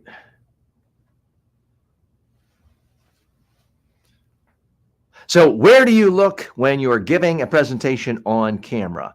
Should you look at the person on the screen so you can tell what they're saying? Should you look at the script next to the camera? No, you want to look right at the camera. If you look anyplace else, people will feel like you're ignoring them, that they're somehow boring you, and they are going to ignore you by staring at their cell phone or doing something else. So when you are talking online, look right in the camera. Okay, now let's go to your next question. And we'll go ahead and bring you back on screen. And if you want to go ahead and unmute yourself. My next question was, when you are looking directly into the camera, then how will you focus on your body? How will we know our body is performing well or not, or we are perfectly using our body language and all things? So Mhm. Okay, so let me answer that one. I'm going to take you off. Thank you for muting.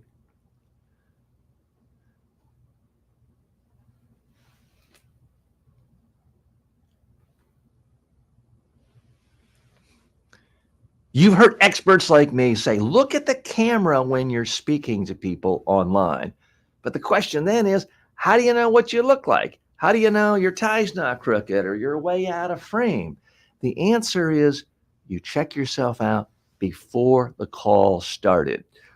Look at it when there's no one else looking to you to learn from you. Figure out, is my head where I want it, almost touching? Am I more or less in the center of the screen? Is the light the right way I want? Am I more or less straight? Is the camera crooked or straight? You want to do that in advance. So once you've started your online presentation, your online video call, your Zoom, you don't have to look at yourself. Instead, you can focus on the camera when you are speaking. That's the most effective way to come across your best. Okay, so that one I'm only going to do as a short. I guess I don't have enough in me to do that as a traditional long form 8-minute YouTube video, but I think that one was probably under 60 seconds. So we'll use that as a short. Great.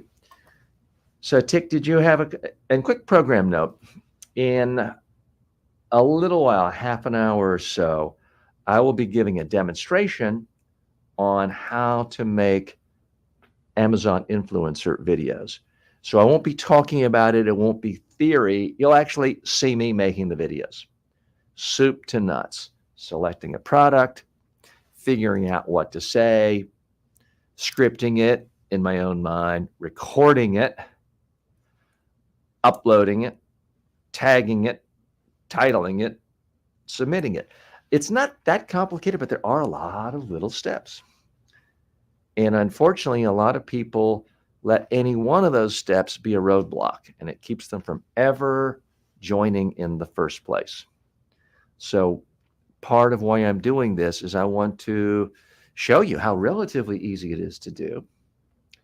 And for the parts that aren't easy, I want to demystify almost anything. And this is not an original insight on my part, but almost anything in life is fairly easy to do and simple if you really break it down one step at a time and focus on one thing at a time. And then you go to the next step and you do it one step at a time. Almost anything is simple. And making videos can be that way as well. So get ready for that. If you have questions about being an influencer, I am not the world's greatest influencer. I make most of my money by doing traditional in-person training, live trainings, live speeches, and selling online video-based courses. So I'm relatively new into this game of being an influencer and making money from brands, either directly or indirectly through affiliate advertising. The reason I'm into this now is for so many years, people have come to me and said, TJ, I love speaking, but I don't like the gatekeepers of having to knock on doors, begging to speak to the Rotary Club or the textile convention and get in front of people. They also say, I don't like starting a YouTube channel from scratch with no audience and trying to bang on doors to get advertisers to give me some little piece of money. So what's fascinating about the Amazon Influencer Program is it essentially eliminates both sets of gatekeepers. Now, you first have to get in. So there's a little bit of a gate there, but it's pretty easy to get in to the Amazon Influencer Program. Once you're in, they are now giving you an audience. They put your videos, it's not guaranteed, but they put your videos on the product page when people go to Amazon. So they see it that way. You're not having to build your own audience. The other thing is you can decide to associate yourself with any product sold on Amazon. So you don't have to call the manufacturer, beg for a meeting, send them demo tapes, bombard them with phone calls just to get a meeting to be associated with them. No, you just one click, you're associated with any company that is a part of the Amazon Influencer Program on Amazon. From my experience, most people who sell their products on Amazon, and these days that's pretty much every major manufacturer in the world, has said, okay, we're happy to let Amazon influencer videos appear on our product page. Now, they do have the right to say, no, we don't want that. We're only going to show videos that we have made internally as a corporation. I do not have the data on how many are doing that, but from what I've seen, for the most part, the vast majority of corporations take the attitude of, hey, if people who actually bought our product and use it want to tell people in their own words, that's fantastic. That's the best advertising of all. That's really authentic. So it eliminates that gatekeeper. And that's why I'm so excited about it and want to share this opportunity with others, because there are a lot of people who would be very comfortable sharing for 15 seconds, 30 seconds, a minute about why they like a product, why it helped them enhance their life, and why other people might like it, who just don't ever want to make a 1 hour, 5 hour, 30-hour online course. I get it. Not everyone wants to blab on and on like I do. That's fine. And that's why I think it is exciting, this opportunity for Amazon, and then that can open the door to influencing for Walmart and TikTok and all these other places. Okay. My Tick says, my internet pack has I don't know if that's overcharged or overused. Anyway, we're so happy you could join us regardless. Thank you for those fantastic questions. I think I've now answered all your questions. If I missed one, feel free to, my pocket square is popping back again. I'm trying to keep that down in place. A little housekeeping matter. I think it was Madhav was nice enough to say, gosh, great that you'd share all this stuff without charging us for free. Kind of, why do you do it? Again, I think there should be a win-win here for everyone. Gary Vaynerchuk has the expression of jab, jab, jab, hook, something to the extent of you're giving people a whole lot of value 10 times, and then 1 out of 10 times you ask them for something, whether he wants people to buy his book or recommend something or like something. And I try to do the same thing. The vast majority of the time I'm speaking, if you've been nice enough to come here, I want you to feel like you're really learning and getting a benefit. But every once in a while, I will ask you to do something. I might ask you to like this video, to share this video, to sign up for notifications, to hit subscribe. I would prefer you subscribe on YouTube and then any other channel. If you're coming from Twitch or from LinkedIn or any place like that, follow me. I would very much prefer that. But I have other things that I have an interest in. You may have heard me talk about my app Ultimize. Please go to any app store and download Ultimize 2, which is the newest version of my habits building app, which can help you not only with communication skills, but habits that will help you in every other aspect of your life. Adam has joined us. How are you today? Thanks for leaving comments earlier, but thank you now for actually joining us live. If you want to turn your camera on, you can, but you don't have to. You could just speak and use the audio part. What's on your mind today? Hello, how you doing? Hi. Great. So I was the 7X on Twitch. Yes. Thank you so much for identifying. You were coming in on Twitch, I believe. Yes. I'm not gonna take much of your time, but I just want to say I was in your stream, I think, for like 20 minutes. Mm-hmm. Got great value. Thank you. Absolutely. So, and I subbed to your YouTube, by the way, followed on Twitch as well. We'll definitely check other socials. And yeah, I think by following you more, I think I can get more value. Another thing that I want to ask is I how long have you- apologize. I want to Yeah. answer any question you have in detail, but I want to have a conversation so we can each learn here. And I want to sort of practice what I preach, because one of the things I do preach to people about all the time is anytime you speak, whether it's an in-person presentation, online, someone might come up and say, hey, I got value out of that. It was great. It's wonderful. Most of the time we just say, oh, thanks a lot. It's a lost opportunity. The best thing to do is to then follow up and say, thank you. Can you tell me what specifically resonated? What would you tell someone here who wanted to come and couldn't come that they missed out? What message, story, example resonated? So let me do that with you, because this lets me know, am I really doing anything right? Because if you just tell me, oh, it was great, but you can't tell me anything, that doesn't mean you failed. It means I failed. Mm-hmm. So if you don't mind, what, if anything, did I say that was valuable to you in the last 20 minutes? Great. So on the part of how to be a better storyteller, I really looked at both your long explanation and the short one for your YouTube shorts.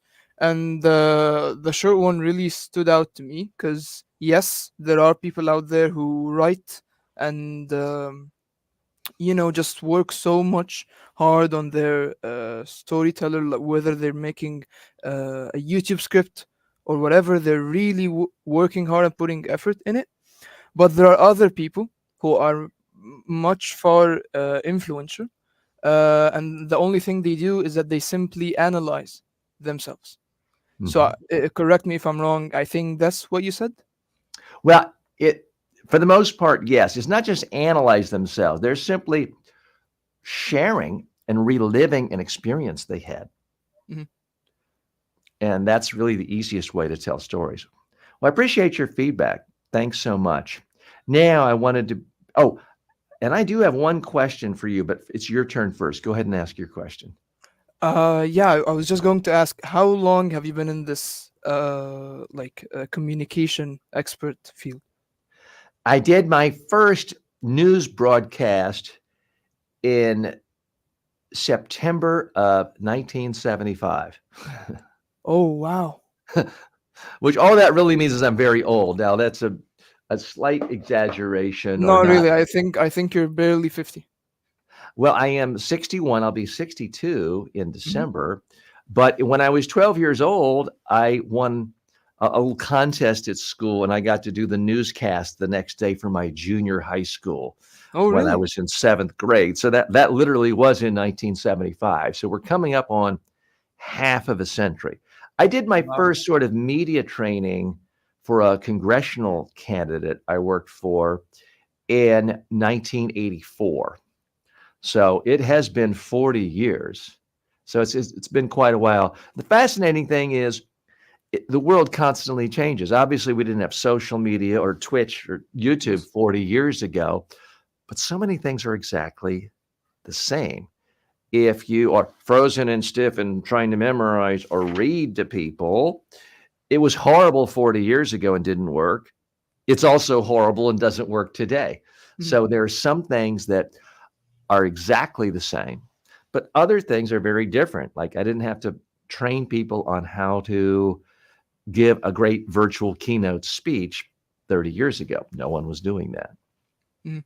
I think communication is a great skill that will not be like some jobs, like by time it will be expired or no one will like replace it. Because if you know how to communicate with people, you can literally use words to put certain, like, I don't know how to describe it, but you can literally give any sort of message. You can uh, like you can do anything with words. Sure. And I don't know if I described this well, but yeah, like communication is one of the most important things, I think. And so you choosing that field in the age of 12 is fascinating. well, it's definitely something that is helpful in any field because when you look at the leader of any organization, it doesn't matter if you're a political leader, the head of a country, it doesn't matter if you're the CEO of a Fortune 500 company, the founder of a startup. What do all those people have in common? It's that they actually spend 90% of their day communicating by speaking. They're not spending their time. I mean, the CEO of a huge company, other people are doing the accounting. Other people are editing ads. Other people are doing the software development. You're having to speak all day long to investors, the biggest customers, stakeholders, the media. You're having to speak all the time. Vendors.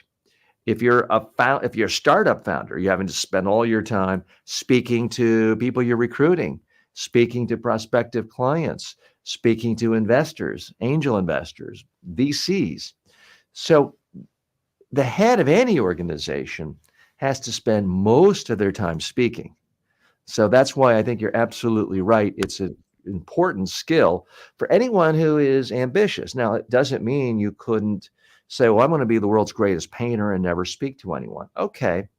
But even in a world like painting, you think of, some of the most famous painters of the last 100 years, people like Salvador Dali, who was famous. He had a lot of great artwork. I'm a fan of his art, but he also became famous because he was speaking on talk shows. Same with writers. A lot of writers say, I just want to be left alone and write. But many of the most famous writers, they're going to spend 2 months of every year on a book tour, going on every talk show and taking every speaking engagement they can to bring in a community of people who will know about them to buy their books. So I would argue in virtually any and every field, any career, you simply gain more options and gain more opportunity the more you are good at communicating. Where are you Absolutely. from today? How did you find this channel and where are you based? I'm from Egypt, and I accidentally found this stream by like looking at Twitch on Okay. the talks and podcast section. And So it was a very accident. can you tell me, and some of our audience, maybe most people know more than I do, tell us what Twitch is all about. I've heard it's for gamers a Mhm. lot. I personally have spent almost no time on Twitch. I take the attitude of, the more eyeballs I can reach and ears to help people, why not? So when I set this broadcast up today, I just hit one click that has a little icon with my face and Twitch on it. And then I Mhm. know it's going there, but I don't really know where it is. If someone's left a comment, I don't see it. So I know I'm not following best practices. And Twitch, if I'm not wrong, is more about live experiences, correct? Live Yeah. streaming. Yes. Now, are there videos on demand on Twitch as well, or is it mostly just for live? Well, do you want to understand like the overall idea of Twitch, or like are you Yes. talking specifically about? Okay, so Twitch, as you said, is for gamers. People make a living out of it by simply, let's say, you're live streaming, regardless of the topic. There are many topics, but it's like importantly or famously for gamers. Someone can donate within the stream. Someone can give you like a sub that I think is like worth money. Yeah, it's one of the biggest streaming platforms on earth, I think, and you can reach many people just like you reach me. And are you on it primarily because you like to do video games or watch other people playing games? Not really. I'm trying. I'm a creator as well, so I was trying to like start streaming on Twitch as well, but I accidentally was like, let's browse, let's see what streams are going on, and I accidentally found yours. Okay. And what what do you stream on? I'm not streaming at the moment. I want to, but I'm not. Or what do you Uh, create? What is your niche for creation? so I'm a freelancer, technically a video editor, Okay. and my main platform I think is Instagram and YouTube. Yes, Instagram and YouTube. Okay. I have something called an esports team that is also specialized in video games. I'm not the one playing, but I have like a team of people who like play very competitively. Because Mhm. nowadays it's something that people would watch like a sport, like football or American football or basketball. People can watch this like people playing video games, and Okay. so I took full advantage of that, and yeah. Great. Well, we use a whole team of editors, so feel free to put your name in the mix. I have my contact information on all the social media platforms, so send me an email. I want Yeah. to I want to pick your brain a minute, since you are a video editor, and test a theory. So let me share my screen a moment. Because I have a theory, but it's just a theory. Mhm. When I look at my most popular videos, I want to make sure I don't accidentally hit us into infinity again, which I did the other day. Okay, that is the right one. And I don't even need to share the sound. So I'm going to share this screen. I'm going to turn my camera off for a moment. Okay. Okay, so, and forgive me, I'm going to need to share it back. I have a new configuration with my studio here where I'm used to looking at 3 screens all in front of me. Now I have one right in front of me, but the other 2 are sort of sideways. So let me figure out how to do this a little bit better. I want to share screen, but I think I want to just do a different tab. I think that's what I want to do. Okay. All right. Are you seeing my channel now? Yes. Yep. All right. So I want your professional opinion as an editor. I've been putting out just for 5 months now new forms of short Okay. form videos. Do you see this one on the right where it says Yes. doing this? That is a video from a speech that's about 15, maybe even 17 years old, where I'll play it not because I want you to hear it, but it's I've old had footage. CEOs and other clients give a presentation and they start. But I'm clearly on a stage, I'm demonstrating, I'm looking down. Mhm. You see a bit of a logo, that's the AMA. You see a little bit of a curtain. That video had 7,000 views, whereas the other videos that week, 200. One had 2,000, 800, 300, but just Mm. so much better than all the others. Here's another one. I mean, all the others are new ones that I've made in the last few months. Do you Yes. see the one here that says the power of storytelling? Yes. So that had 2,000 views, and that's about the worst I've done. Here's the one, Be Yourself, 2,300 views, whereas the one the same day had 300. And so basically all of my best performing videos, here you see two of them right here. So I'm wearing a suit and tie. This one has 4,500 views. Again, you see me moving, and I don't even think we show a crowd shot. We occasionally do, Mhm. but it does. I'm not looking at the camera at all. Okay. I am, but the camera is lower than I am. I do appear to be on a stage. The sound is a little bit. So my theory was, one possibility is simply I'm not as old and ugly there as I am now. And I do have more hair, I'm younger looking because I'm maybe 45 there. So that's one theory. Another theory I have is that because it is about public speaking, then people like the idea of seeing someone who seems like they're doing the hardest type of public speaking, which is up on stage. And they like the idea of it sort of being a real world scenario and not just yet another guy talking at his desk in his basement or something. Okay. So I tried to figure out how can I duplicate that. So here's a video. Are you seeing the video in the middle now? It says how to avoid. Yes. Biggest mistake. So that video is done very intentionally trying to mimic what has been successful for me for the last 5 months and to copy the elements of the most successful types of videos, which have been me appearing to be on stage, number one. Number two, not looking at the camera, but appearing to be talking to people on the stage.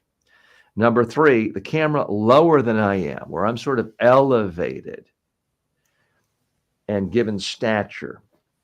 Four, where there's a curtain behind me where it does not look like I'm in an office or a studio, but at a regular convention type thing. Five, where I'm wearing a suit and tie and looking professional and not just, again, a guy in a shorts and t-shirt pontificating from a home office. So I tried to do that. This is the first one we've done. And it has 5,000 views, whereas all the other videos that week only had less than 500. So we're talking about, more than 1,000% better in person. And let me just play this video. Because again, this is just me in a room right now where I am.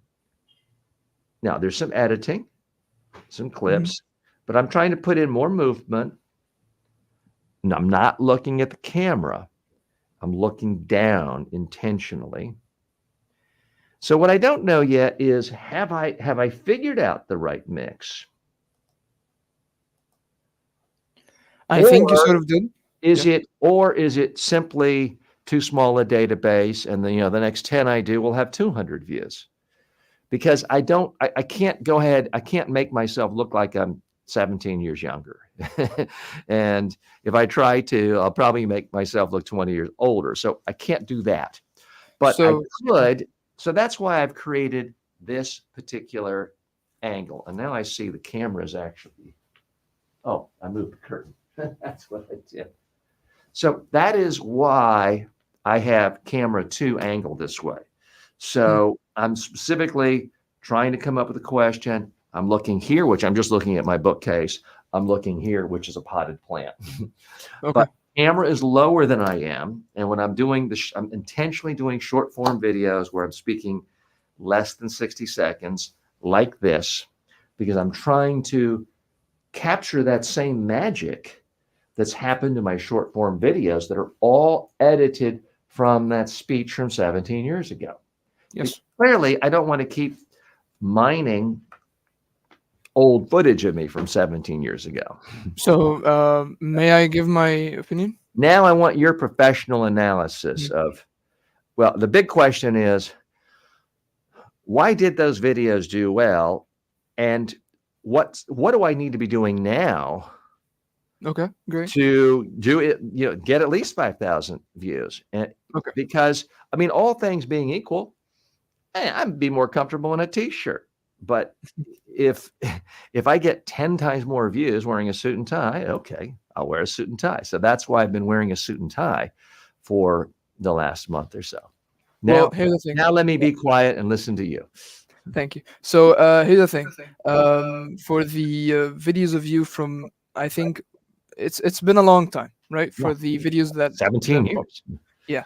So the reason this has gone viral is that when people see, oh, that's an old footage. That's something that, it's the way that it looks. It's not some random old guy saying something. No, the guy is on stage, and it seems like something people nowadays would want to hear something from 17 years ago or 20 years ago, right? So I think, and also the idea that you're standing on a stage is important. Like, people will definitely prefer that when you stand on a stage than just talking straight to the camera.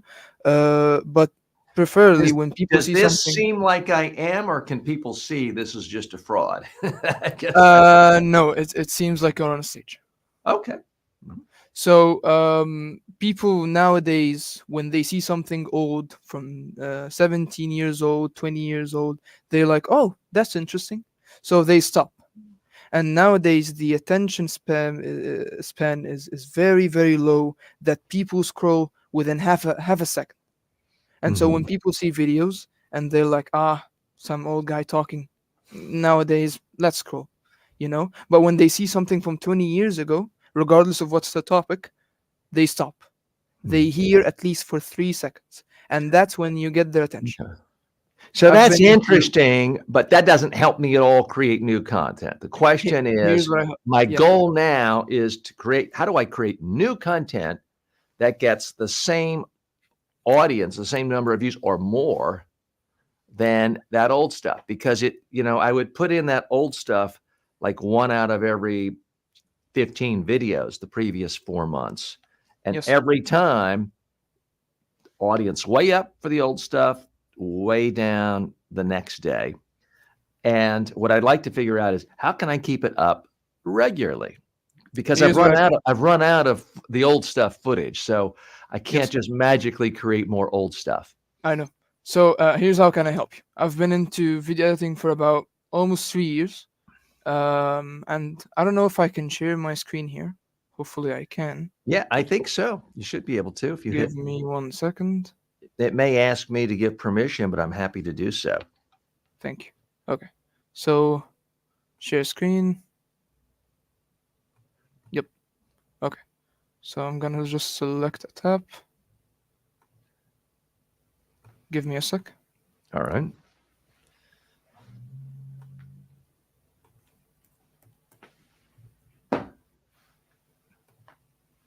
While you're doing that, I'm going to make some preparations getting ready for the Amazon influencer segment that we're going to do relatively soon. Here you go. Right. Okay, I'm not so can you seeing anything yet. Okay. Now I'm seeing it. So I Can have you to see? add it. Hmm. And now, okay. So now So we're seeing this it. is me. This is me. Mhm. Let me show you a video, for example. This is my portfolio. This is my level of editing. This is music, but I don't think. Well, unless you hit the 2 different tabs, it won't share the audio. Okay. And I'm going to hit enlarge on my side so I can see it. Now, if you want to share audio, you just need to stop sharing and then go back. And then there's 2 little tabs you have to put at the bottom where we Okay. could hear the audio. So can you hear the audio right now? No, you would have to stop the share and start the process again. Okay. And there's a little tab at the bottom you're going to have to hit I believe, twice in order to share the audio. So if you want to start over again, you'll just need to hit stop share. Okay. And I'm happy to do that. We have the time. This is important stuff. Okay. Well, I don't think this is like my first time on StreamYard. So Uh-huh. until I figure this out, let me just stop sharing for a moment. Yes. Okay. So overall, I have the skills necessary. So regardless of you're sitting on an office, you're in a stage. I have the skills necessary. A good editor, regardless of me or like anyone else, a good editor has the ability to catch the attention of audience and make sure that your important topic, which what you're doing, like your videos are absolutely has value. And so my job as an editor is to just improve the way this value is getting transferred to the people. I Mhm. hope I said this well. My English is not that good. No, your English is excellent. So I'm going to Thank you. respectfully disagree with you. Your English is excellent. I understand you perfectly. Your Thank you. vocabulary is great. Energy, voice, volume, speed is all excellent. So you have Great. fine communication skills. Thank you. Because I don't know much about editing, but I do know about communication. Here's my challenge for you. And again, I hope I've given you some value today. I'm happy to answer other questions, but I would like your feedback because here's been my central challenge since I started making videos on YouTube. I would look at people I considered competitors of sorts. The Dale Carnegie organization, well-known public speaking coach from 100 years ago, and they're in 70 countries. And their YouTube channel typically has almost no views. Toastmasters International, been around for 100 years, hundreds of thousands of members all over the world getting together to learn how to improve public speaking. I go to their social media platforms, YouTube, Facebook. Their videos have almost no views. Other media trainers I know who are successful and make a lot of money and charge a lot and have fancy corporate clients, when I've gone to their YouTube channel and places like that, no views. My own content for years, with a few exceptions, really not many views. So I was under the perception that this was a niche that simply was not interesting to people very much. That's kind of like dental flossing. Yeah, everyone knows that you need to floss your teeth, but no one wants to hear again and again and again about more ways of flossing your teeth. So I kind of psyched myself out and convinced myself that, you know what, I'll put up a video, an old video once a week just for SEO, but I'm not really going to spend any time or energy trying to build an audience. And then last summer, I started doing some research, and lo and behold, I found people who had huge, huge audiences. Now, they're very rare, but there's one person in particular, and I'm saying this in total respect. I really have respect for this guy, but it completely changed it blew my mind away. It changed my whole perception and made me realize I was just an old guy looking at old people, and there's a whole new wave of people who are making content in a compelling way. So let me share with you a screen because I want your analysis of a particular person. And I'm very happy if anyone tells him I'm doing this because it's out of absolute respect. And he is far, far and away more successful than anyone else in the communication space. His name is Ben Jang. I'm And familiar with them, yes. so to his credit, he's funny. He's been a comedian. He has showmanship. He's been a professional magician. So he's young. He's got a great head of hair. He's only in his 30s. And he's wildly successful. Now, you look at his data, he's had 7 million views in the last month, and that's down 50% of what he was doing. When I look at his data over the last 6 months, again, this is all public information. I'm not violating anyone's Yeah. reality. Yes. When you look at the data, well, now it's not showing it, but it was like 100 million views he had over 6 months. I mean, so he was getting like 6 months ago, 8 months, he was getting like 30 million views Wow. a month just on YouTube. Interestingly, he's violating every single rule all the YouTube experts say. So, for example, his YouTube videos, I mean, the dominant experts on YouTube say, well, your YouTube video needs to be at least 8 minutes long. Of course, it has to be horizontal. Well, here's one. And this is fairly typical. It's only 1 minute and 27 seconds long. It's vertical. It's got 11,000 views. It's wildly successful. If I may ask, sorry for interrupting. If I may ask, who was the YouTube expert that kind of gave you the advice? I mean, I go to all of them. I mean, you can. I mean, I've paid for the program from Think Media, Sean Cannell, but Ali Abdal. I mean, I've been Sunny Lenarduzzi. I've been to 1 million of their websites, and they all kind of say, if you want a successful YouTube channel and you're doing you can have a strategy for shorts, you can have a strategy for longs. Your long videos need to be at least 8 minutes to trigger the algorithm, and YouTube likes people on longer. You need it longer to be attractive to advertising. And if it's going to be a long video, you're much better off with it being horizontal. Vertical is good for shorts. But here we have his most popular videos, and they're just reused videos from Instagram, from as far as I can tell. Again, this is not meant to be a criticism of him. I have tremendous professional respect for him, and he does give good advice. Mm-hmm. So here's one. It's 1 minute and 17 seconds, 2.2 million views. Here's another one, 743,000 views. It's a vertical. Mm.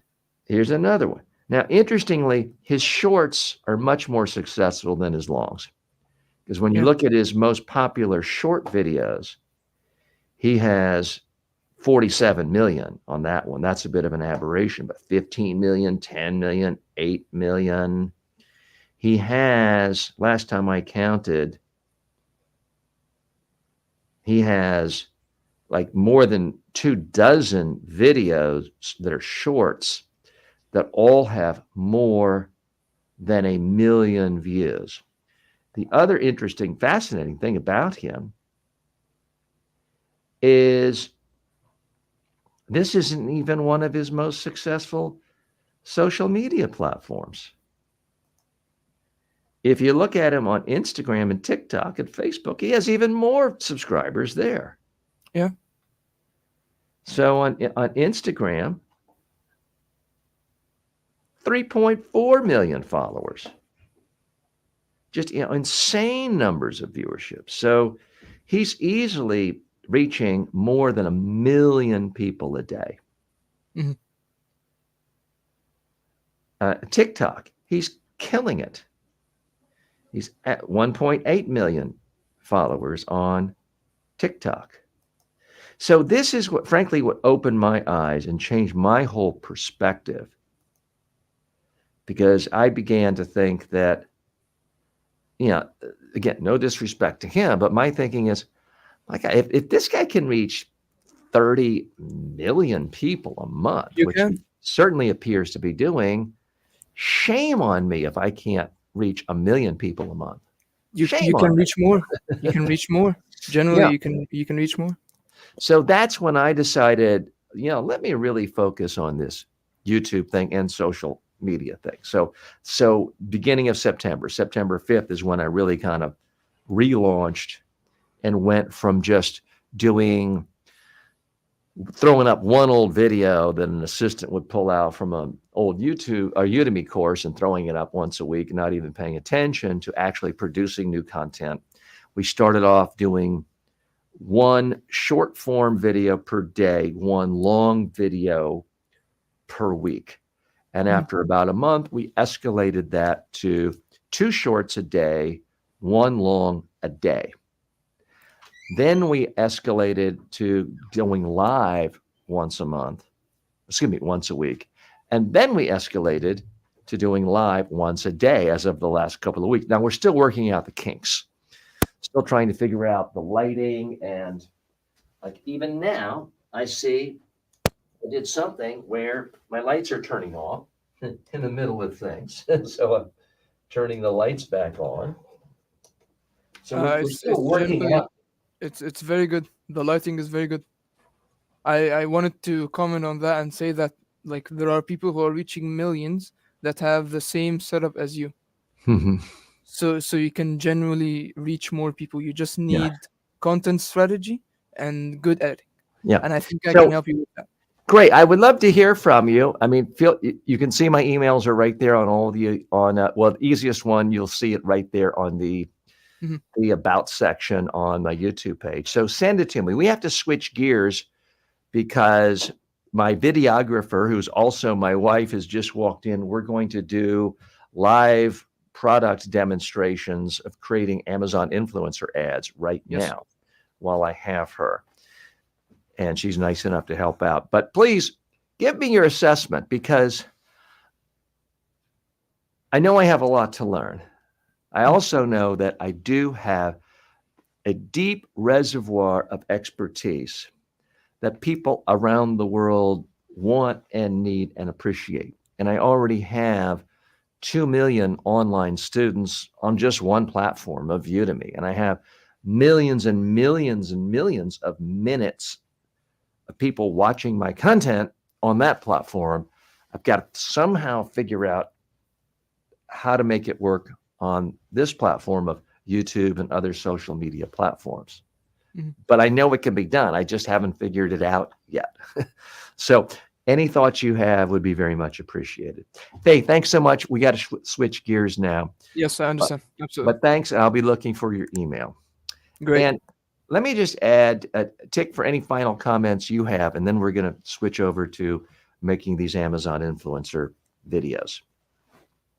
I will definitely contact you through Okay. email and Instagram if you like. I'll never see it on Instagram. I just haven't mastered it. The Great. best way is going to be through email. No worries. Great. I think you and I can reach more people than the guy that you showed me. I'm not familiar with the name, can't say it, but the guy that you showed, I think we can reach far more people. Okay. You just Great. need a plan, and you need someone who can help you execute the plan. And I think I can very much help you. Okay. Well, thanks. So I'll definitely look carefully. this- Hey, I've got to this- go now. So thanks Great. so much. Appreciate it. Feel free to stay in and watch, though. We'd love to have you. Okay. And Tick, did you have any final comments before? I see you're talking about the thumbnails. I'm the least graphically insightful person in the world. Plus, I'm colorblind. I do have a team that makes thumbnails. I certainly know that they could be better. I've got to think about how to do that. If you have any suggestions or specifics, I'm open to it. Did you have any? You should take a TED Talk video and break down in your video with everything like body language and all other sorts in your YouTube channel. It's something I've done before, and I think you can, if you search my long form videos, you'll see that. In fact, let's just take a look at that for one moment. And Joanne, we're going to start this in a moment, because that is something I did. And I got to tell you, I wasn't particularly happy with the viewership, frankly, because I put a lot of time into it. I'm still thinking of doing a regular feature, if not daily, at least weekly, on analyzing a top TED Talk speech, doing exactly what you've talked about. But let me just pull up from my channel and ask you to look at it. This was maybe 3 months ago, where I did something to the effect of top secrets of big time, YouTube stars. And that was back when we were doing just one video a week. So we spent extra time promoting it, newsletters, things like that. I've got to go back a few months. And because I would love to get your assessment of it. I believe here we go. Perfect TED speech start. Brene Brown's Secrets on How to Start a Speech. Got fewer than 1,000 views. And I got to tell you, a lot of time and effort was spent editing it, shooting it, producing it. So I would ask you to take a look at that and tell me what you think. Okay, we got to switch gears now. I appreciate everyone joining us, and you're more than welcome to stay in. But right now, we are going to make some Amazon influencer video. Oh, careful not to step on that. There's things inside there. Divide a little bit here. It's on the screen. It's showing divide here. Okay, my wife is giving me suggestions on changing the curtain, that you want more of the plain. Yeah, one more plane because I want this to clear the angle. Just Oh. make it. You know what? That's you can easily. Probably that's it. Right here. Yeah. Okay. All right. We're just changing the background. And again, appreciate those of you who are with us live. We do try to come live every single day. We're still working out the general schedule and working on the set. It's a work in progress. And rather than wait until everything is perfect, we decided to go ahead and just show you as it is to help you learn as we go. All right. So I'm going to go ahead and set up the microphone system. Again, for Amazon Influencer, we do everything right on a cell phone.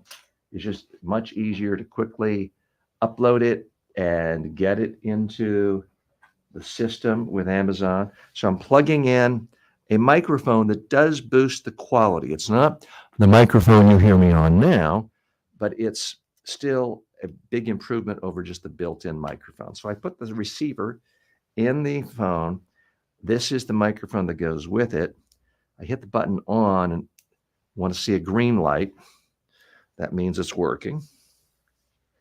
And then I just plug it right on. Okay, I'm going to give the camera to my wife. And why don't we do the shoes? I'm going to take one of my shoes off.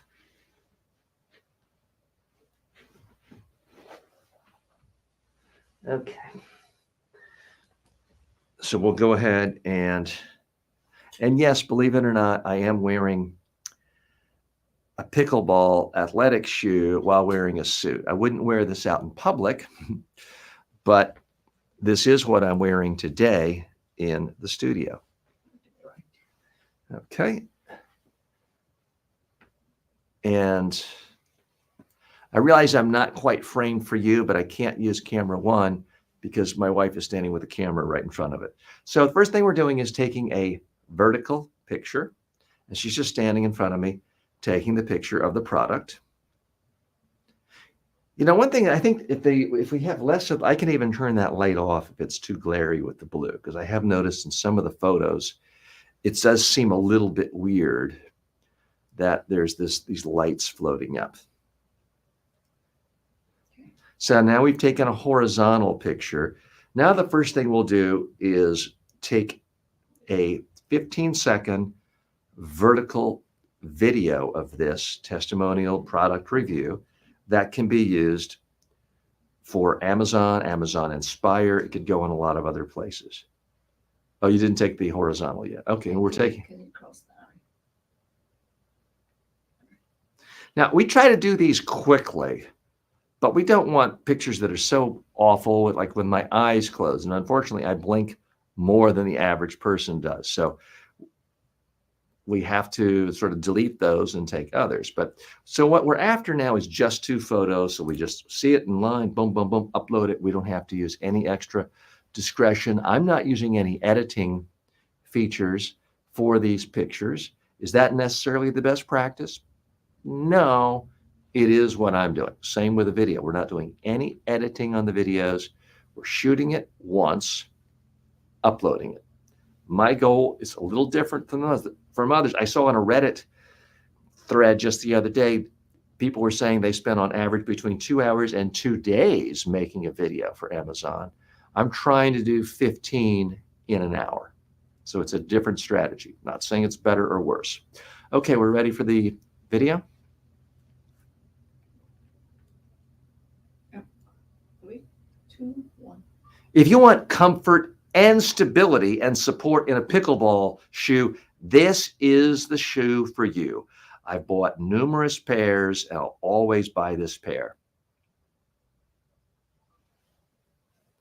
So that's the short 15 second. I want to be at 15 seconds or less is what I've found works really well on Amazon and gives them a lot of flexibility.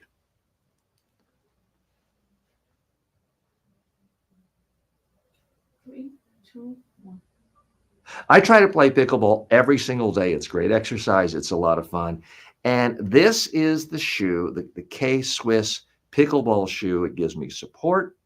It's comfortable. It's durable. And it really, I think, helps my game. Certainly makes me feel better.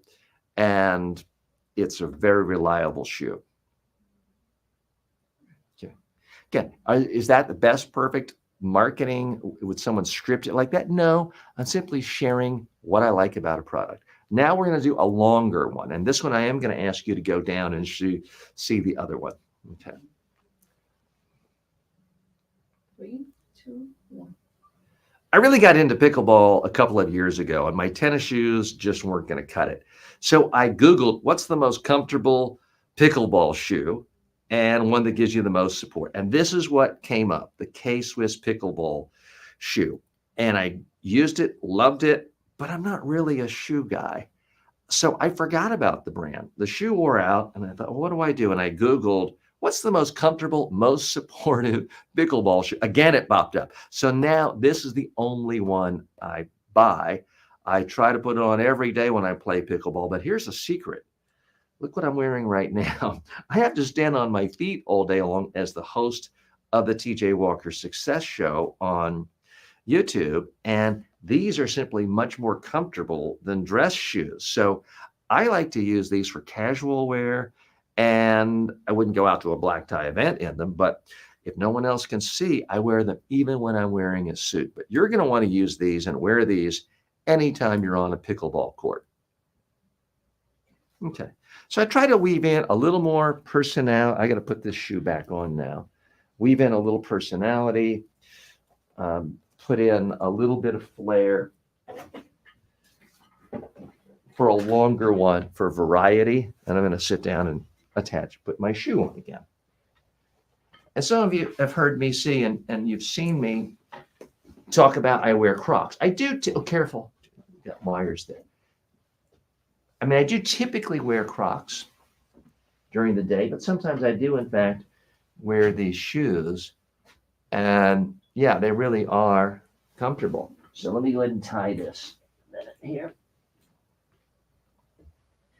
Tying the shoe. We'll get ready with the next product. So if you're keeping count, that's 5 ads we've just made. 3 videos, 2 pictures, 1 product. What I've come up with sort of for my own natural rhythm is I've found it's kind of easy to just quickly do 5 products in one batch. Then I upload them all. And I'll walk you through how I do that. And it's just, to me, it's an easy, it's not so intimidating like saying, I got to do 100 products today. But it's also, it accomplishes so much more than if I just did 1 for the day and then the next day did 1. I don't think that would create the bulk volume I'm really after. Okay, next product.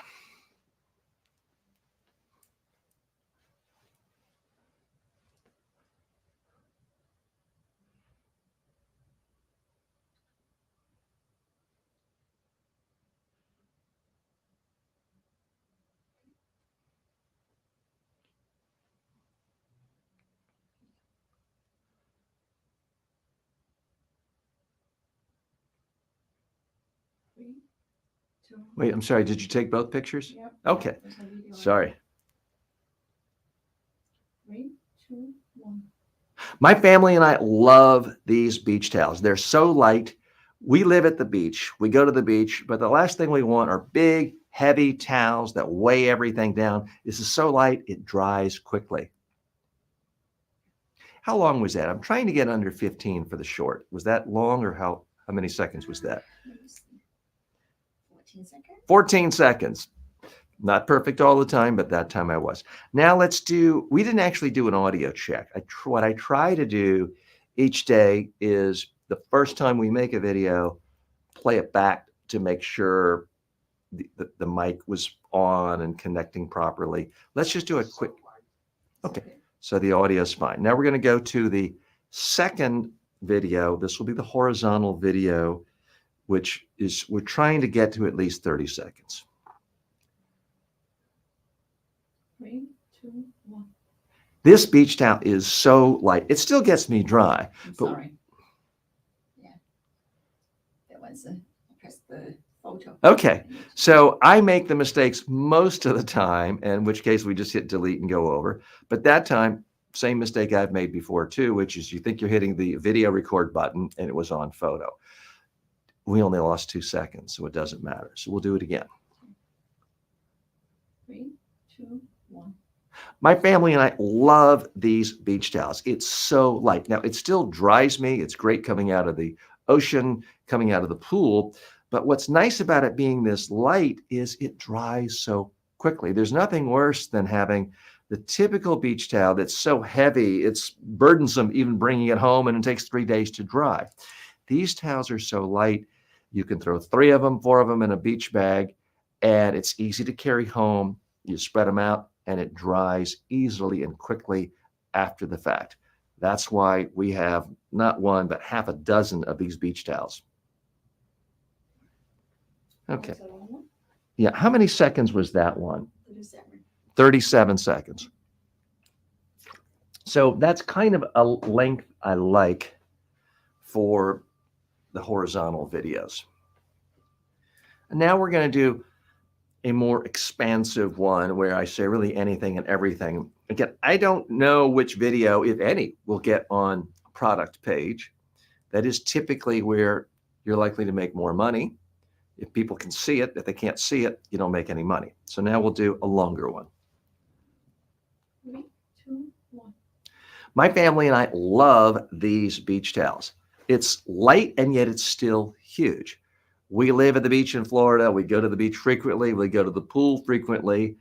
And yeah, we need beach towels, but what we don't want is them to be so heavy that it, strain your back just walking home with a beach bag.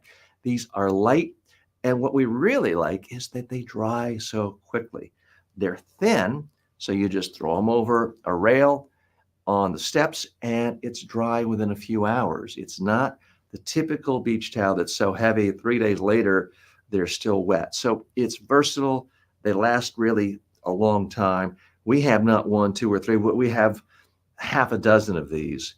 They're really flexible, light, and useful. If you're looking for a beach towel that is not going to weigh you down, that dries quickly, this is the one for you.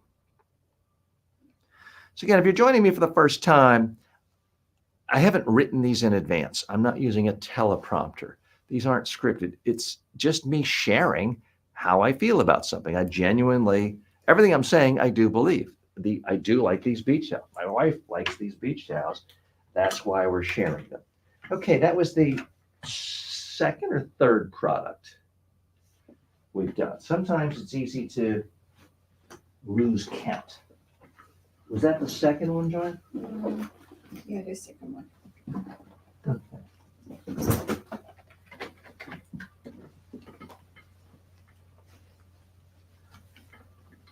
Okay, just got these. Now, this is a category. This is a slightly different category.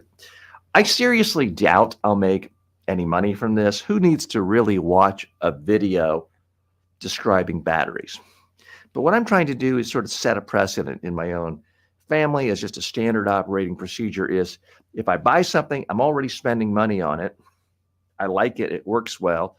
I might as well do a video sharing my experience, even if I don't expect a big payday. So these are batteries, Duracell batteries. I don't know if I'm not going to say it's better than all the other batteries. I'm not going to make any unsubstantiated changes, but we do typically buy Duracell batteries. They do work well. I did just buy them. I'm using them now. And so it just nothing else. It gives me more practice talking about how to market something. So that's why I'm doing it. But it's a little different than like these shoes. I'm really pretty passionate about. I'm not as passionate about the batteries, but I'm not going to act like I am. The pictures. Just took the vertical. Now we're taking the horizontal. Oh, hang on. I think the thing is slid back. It's covering. Yeah, it wasn't all the way. It's fine. Okay. By the way, I have the new iPhone 15 Pro Max. The lenses pop out more. So the case that protects it has a sliding shield to cover that. So it's a little bit different. Okay. 3, 2, 1. Sometimes you want absolute reliability for your power source. That's why my family and I like the Duracell batteries. We buy them entire packets at a time because we have so many lights and other gadgets that require batteries. Okay. Again, is that the most insightful, brilliant testimonial? No, but it's just sort of straightforward, kind of a plain vanilla ad, I would say. Now we're going to do the horizontal. 3, 2, 1. Like anyone else, I like a bargain and go for other brands from time to time that I've never heard of. But when it comes to batteries, things I need to really work, where I need the power, I like to stick with something reliable. Duracell is a brand I trust. We buy packets of batteries in bulk, so we always have the power we need. Okay, that one was less than 30 seconds, but again, I'm not expecting some big payday. I'll do one more that's a little bit longer. 3, 2, 1. I trust Duracell batteries. I buy packets at a time. Hi, I'm TJ with the TJ Walker Success Channel, and I broadcast all day long, and some of these lights here require batteries, and I want to make sure they're reliable and they work. Remote controls need batteries. I'm always needing them, and I want to use a battery source I really trust, and that's why I use these Duracell batteries, whether it's for AAA, AA, or other sizes. All right. So again, that's not one of the more exciting ones. I'm not really expecting some huge payday from that. Okay. But again, I'm sort of taking the attitude, if I buy a product, it works, and I like it, why not tell other people about it? Okay, this is a relatively new product. And because I've just started projecting it up here, but it's simple, it's very inexpensive. This is the sunset lamp. Oh, and it does have different colors, so I'm going to demonstrate this. But Joanne, I do want to keep it plugged in, so can you get closer to me? Mm-hmm. And I'm going to demonstrate different colors for the longer ones. So I'll go ahead and straighten it, I guess. All right. Okay. Photo.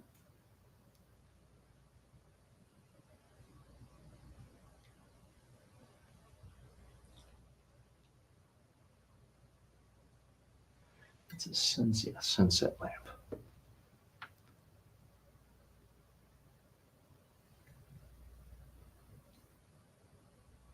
So now it's reading. Okay. 3, 2, 1. This sunset lamp really does the job. Blue. Gotta do it, or it didn't do it fast enough. So that's one I don't typically.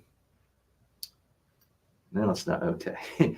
So I don't typically try to actually use the product when I'm giving these because of that very reason. It slows things down. But let me just go ahead and maybe I'm too close to it or just not.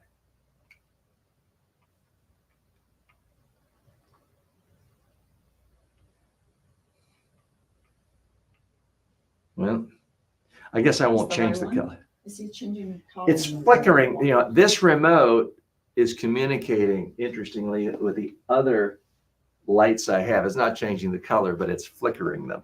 So we're not gonna try to change colors. So we're doing the first one, right? The 15-second vertical. 3, 2, 1. This sunset lamp is very versatile. I use it in my TV set. Right here, it gives me blue, red, green, simple, and efficient. 10 seconds. That's all I want for that, okay? Now we'll do a longer one. 3, 2, 1. This sunset lamp is very versatile. It comes with a great handy remote. I can easily turn it from blue to red to green to white. It's useful for your home, for your office. I use it for my TV set to give a little more depth. You're going to like this if you want a simple way of creating a little extra light in any room. All right, long one. Now the longer one. 3, 2, 1. This sunset lamp is very versatile. It comes with a handy remote. I can change from blue to red to green very easily. Hi, I'm TJ with the TJ Walker Success Channel. Every single day I broadcast around the world on social media from my set right here. And I need a lot of different lights. This is one of the lights I use and trust. I can turn the color to blue, red, green, white. It's versatile. It's simple. It's reliable. If you're looking for a light that can accent a room, give it a little more color, give it a little more personality, this is the light for you. All right. Now, let me see if I can. See, I had this on red. I think that worked a little better. Let me put this back down. I think I had it. Something like that. Okay. All right. So that's 4 products, correct? Mm-hmm. And I have a whole bunch of video camera boxes and lenses. Those are, oh, let's do this as the 5th one.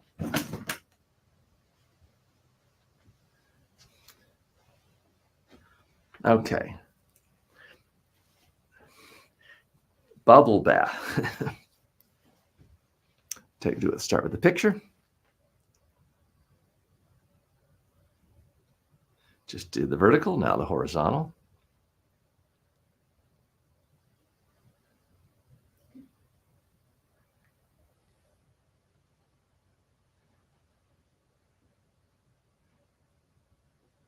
Okay.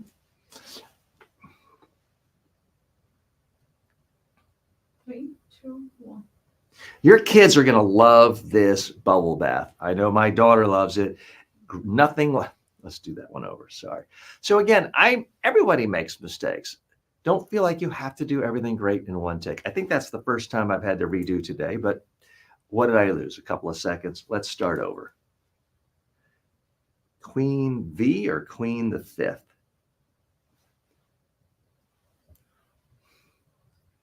The Queen V. Yeah. Fantastic. 3, 2, 1. If you like bubble baths, your kid, anyone in your family, this is a great little product. My daughter loves it. My wife loves it. I even love it. Short, simple, and again, it's true. 3,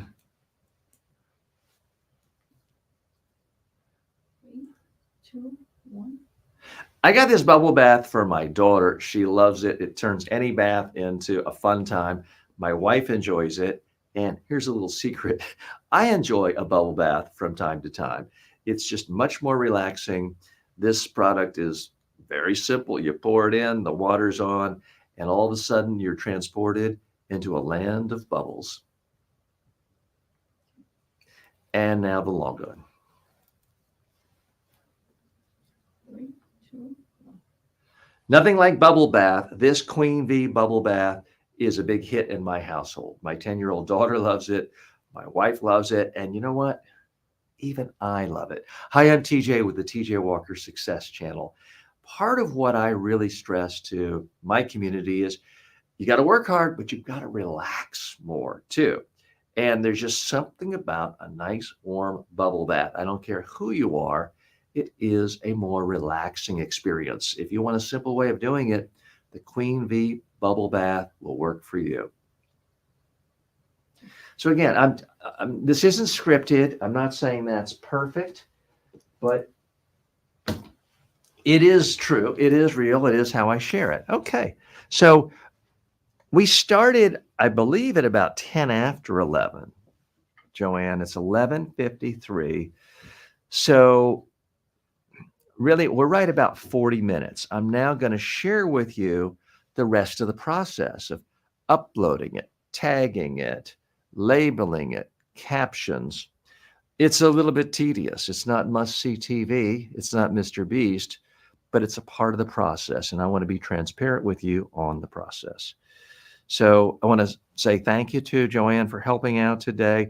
Sometimes I do this just myself. You can do it yourself too. It takes me more time when I have to do it myself. So it is handy to have a family member, friend, colleague holding the camera doing it. But there have been times, and some of you have seen it, where I just put it right here on a tripod and switch the angle like that, and it can be done too. So if you are a single person living at home, don't feel like, oh, I can't do it. I don't have a team or a staff or a videographer. You don't need that. Okay. All right. So I'm going to lower my desk so I can actually sit down for this part. This is one of those rising desks. We're going to say goodbye to Joanne. Thank you very much. And I'm going to spend a little time with you now, just going through this process and sharing with you exactly how I do it. Not because I think that you couldn't figure it out, but part of why I'm doing this is I want you to really see the process all the way through, because I know, sometimes I'm excited about doing something, but I tell myself, I'm not quite sure I know how this works. Is this too hard to do? Well, it's not. If someone shows you step by step exactly what's going on. First thing I'm going to do is I'm going to take the receiver out of my phone. I don't have to, but in case I forget to charge my mic, I'm going to turn it off now so that I've saved as much battery as possible for tomorrow, or in this case, Monday, the next time I do that. Okay, so let's go through this process. First thing I do, let me just get comfortable here with you. It is Friday afternoon. I am wearing a suit, and I am in Florida, so it's perhaps arguably overdressed. If you have any questions about this, let me put back to the comment section. We have both private chat and comment section. And I see Madhav and others have written, and some of you have had to tune out, but I very much appreciate you being with us today. So again, I'm going to just walk you through step by step exactly the process. So the first step was I had to pick a product. I didn't do market research. There are people who really systematically look at all the trends and what's a great product, what's selling the most, the sales velocity of sales. So there can be a real science to that. What I'm doing at this stage of my Amazon influencer journey is I'm simply picking products that I bought, that I own, that I use, that I like. That's my criteria. That's not necessarily the perfect criteria for maximizing profits, but it's how I've decided to start this journey. Then we took pictures, then we took videos. Now I got to get it onto Amazon. How do I actually do that? So I go to my phone, I pull up the Safari browser. You can use any browser, obviously. I'm going to go to Amazon, and I'm going to go to my specific storefront. If you're in the Amazon influencer program, they give you your own storefront. So I go there, I hit a button to sit, and I would show you, but it's against Amazon's rules to show people the inside of your page if it's not a public page. I don't want to run amiss of their rules because it's their platform, it's their baby. They can kick anyone out anytime they want, really for any reason. And I want to be respectful of that, not get kicked out for some reason, violating their principles. So I hit create content, I hit post video, I hit photo library. I now see the first video, which is the last one we just did for that bubble bath. I hit select, I hit done, and this is what takes a few seconds. And each time we do this, I remind myself, I need to check my settings to see if I can do a lower quality video because it takes a little bit too long to upload the videos compared to when we did it on the iPhone 14, and the video quality certainly seemed to be the same to my eye. So I'm assuming they've just somehow upped the quality and the storage cost, or not cost, the storage usage on the Amazon 15 Pro Max. And Tick has joined us. I'll let you join, but I am going to have to get through this process. Otherwise, I'll forget what ads I've done and they'll never go up. So I'm going to go to your orders. Oops, wrong page. And now I'm going to hit the microphone bubble bath.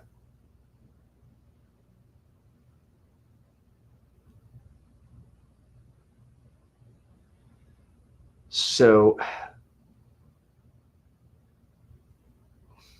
now that's odd because I know I just bought that bubble bath.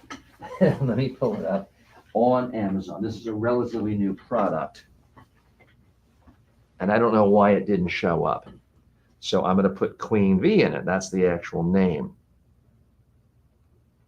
And Tick, if you have a question that is about the Amazon Influencer Program, I'd be happy to talk about it. But otherwise, I'm going to respectfully ask you to hold the question or to post it on the best thing, frankly, would be to post it on the community tab. And that way I can get me in the habit of going to that community tab. All right, so I'm going to hit Queen V.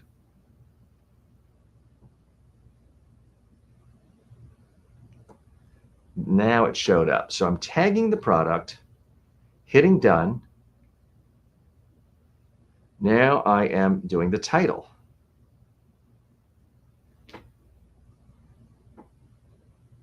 Bubble bath for kids and the whole family. Hit done, submit post. So it's being submitted, and typically, with very few exceptions, it'll be live for anyone in the world to see on my storefront within a few hours. And then in a day or two, it's often, not always, often on the actual product page. So now we do it again. Content, video, photo library, the video, done. It's processing the video. It's now uploading the video. And I do want to thank a lot of you have stayed with me the entire time today. I really appreciate that because we're about to go over the 3-hour mark. My goal is to do roughly 3 hours a day with you as we go on this journey, learn from each other, and ideally help each other's business and careers. Your order. Queen. So what I'm doing now is I'm dictating Queen and then I'm hitting V. If I say Queen V, it translates it into Queen B and it doesn't work. So the translation mostly saves time, but not always when you're doing things that aren't commonly said in the English language. Now I'm going to dictate the title, trying to do it without using any contractions because that messes up in the system in Amazon. They don't want you using contractions in your title, but you can for content descriptions for photos.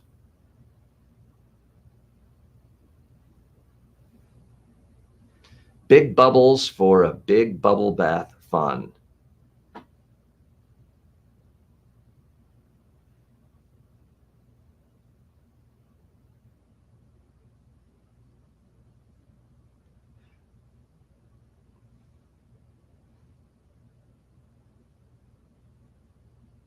So that one I dictated, but then I realized it doesn't quite make sense with that extra A in there. So I went and deleted the A.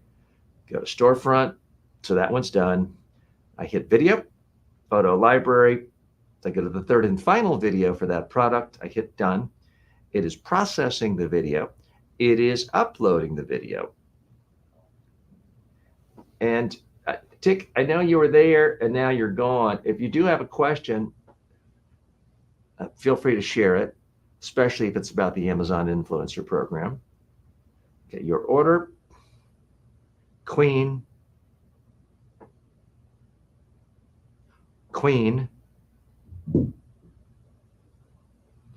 I was too quick in hitting the search. So tag button, done, title.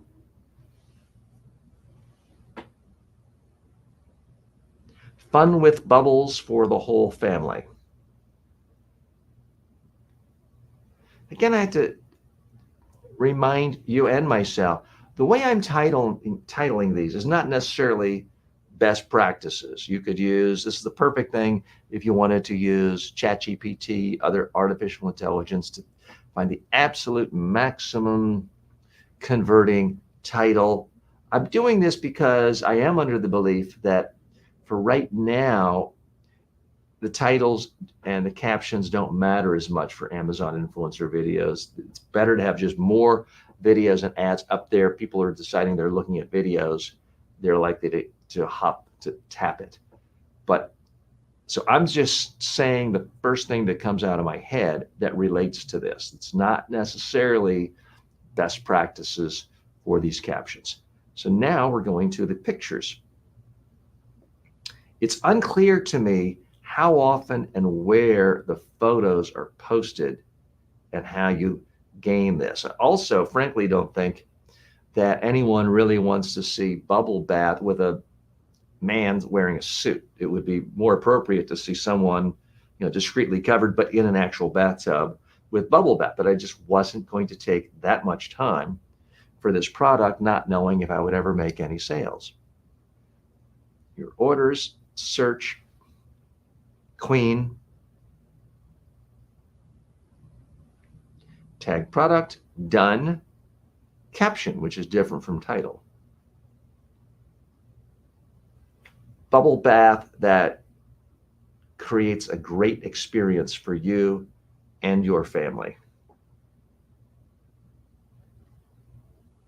Now, I typically don't second guess my captions, but after looking at that, I'm thinking, does this sound like I'm advocating you take a bubble bath with your entire family? That could strike someone as a little weird. So I believe that's the first time I have edited something that way. So I'm just going to bubble bath that creates a great experience for you. Done. Go to storefront, create content, video, photo library. Now the vertical picture. Your orders, queen, done. Oops, I hit done, but I didn't hit the tag. I have to do that part over. Sometimes I get a little hasty, and that can slow you down rather than speeding you up. Queen,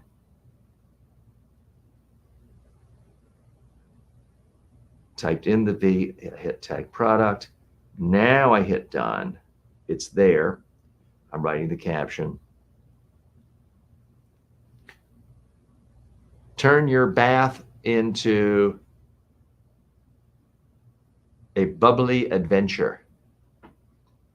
Exclamation point. Is that a little silly? Maybe, but I'm not promising a health benefit. I don't really think I'm doing anything that's wildly misrepresentative. So we're going to live with that. Okay. Talking a lot.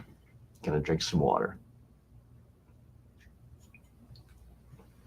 By the way, if you're watching this and you're getting any value out of any of this, thank you for watching, number one. Number two, please like the video. Number three, please leave a comment. Number four, please subscribe. Number 5, please sign up for notifications. Number 6, please share the video. Number 7, please don't get annoyed with me for asking you to do 7 things. Okay, let's go to the next one before I forget.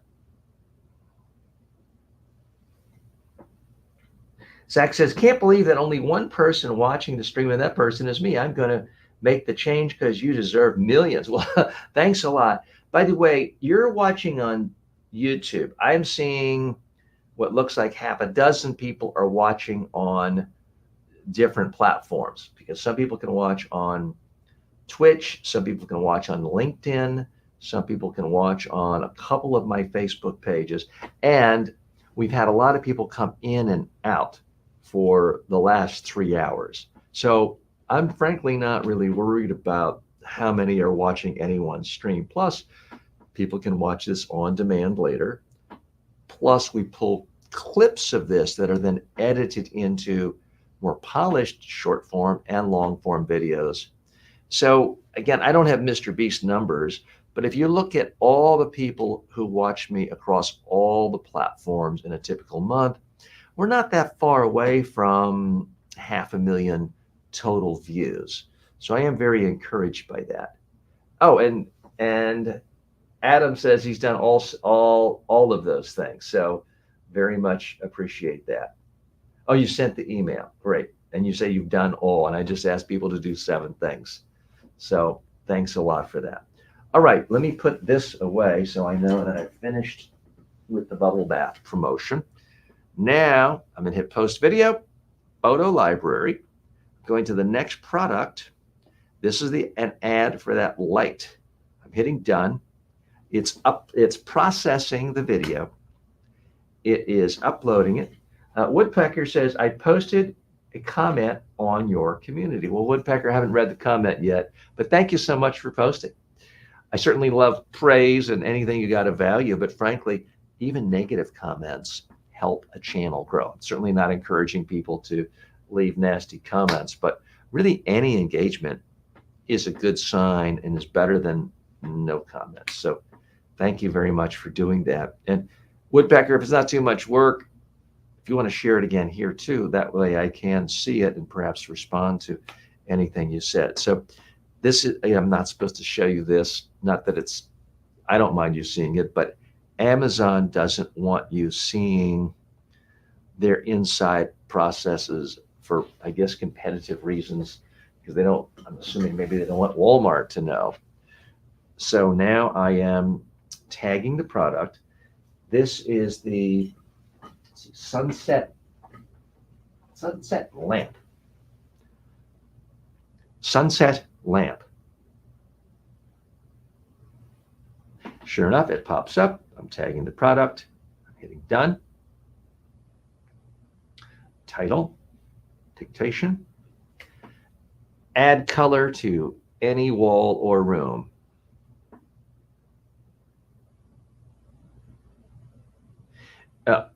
It's not allowing me to hit submit post. So what happened here, it's a little different. Sometimes it goes to the next page, allows you to title something, but it hasn't finished uploading the video. Now it's uploaded and it's allowing me to submit the post.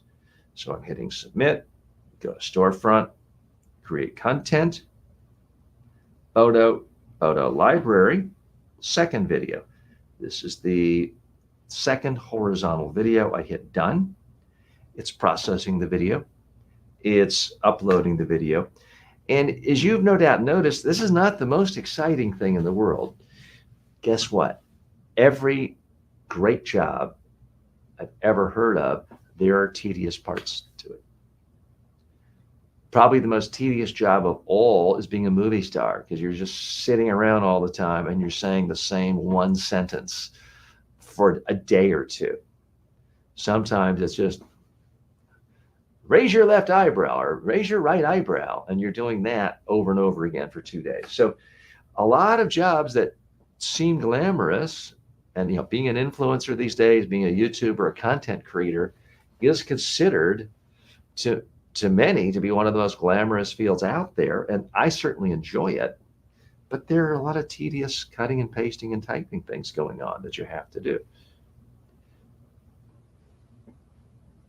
sunset lamp.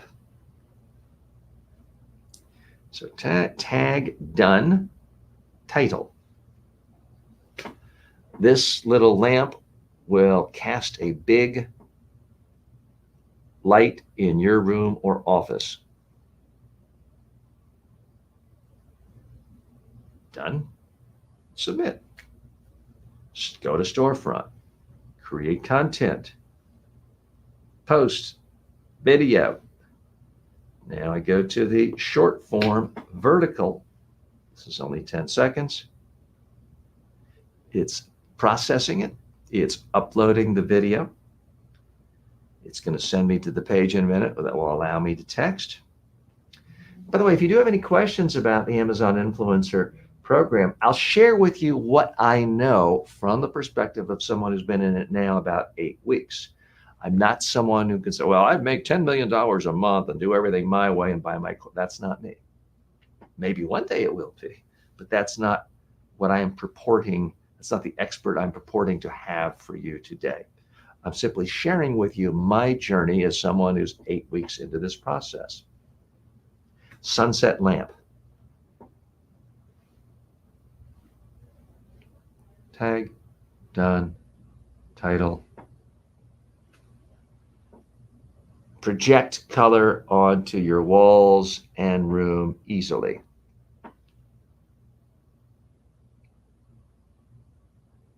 I want to do a quick look to make sure there's no spelling errors or it's something that didn't get translated the right way.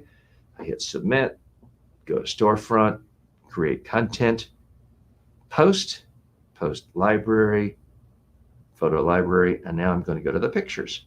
I take the picture, order, sunset lamp, select, tag, done, caption. Change your room to any color.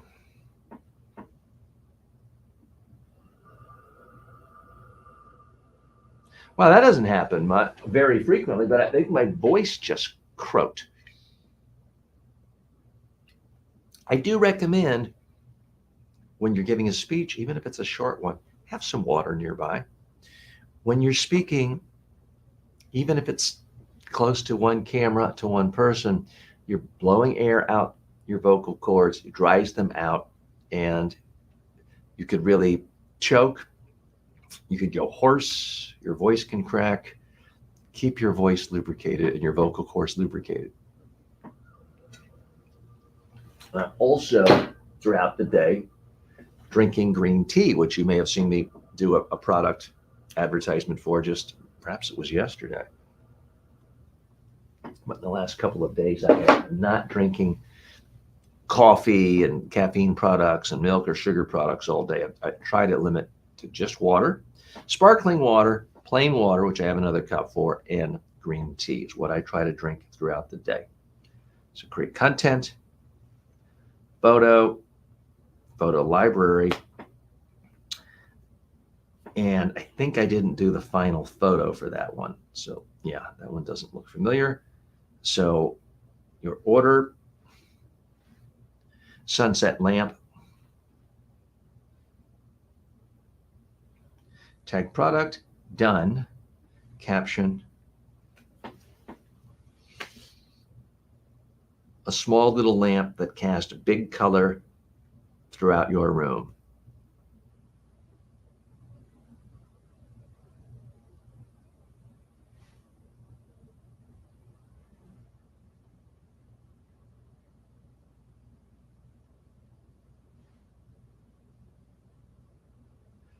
Done. I corrected the caption didn't seem quite right, so I just did a quick correction on that. Go to storefront. Okay, so we've now finished the second product, which means we've done a total of 10 ads.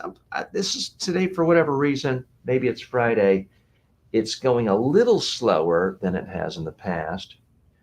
But I do have to share with you, as I talked about maybe an hour ago, I was on a recent Reddit forum devoted to Amazon influencers, and people said they spent on average of 2 hours to 2 days making a single video. We're now just a little more than an hour into this.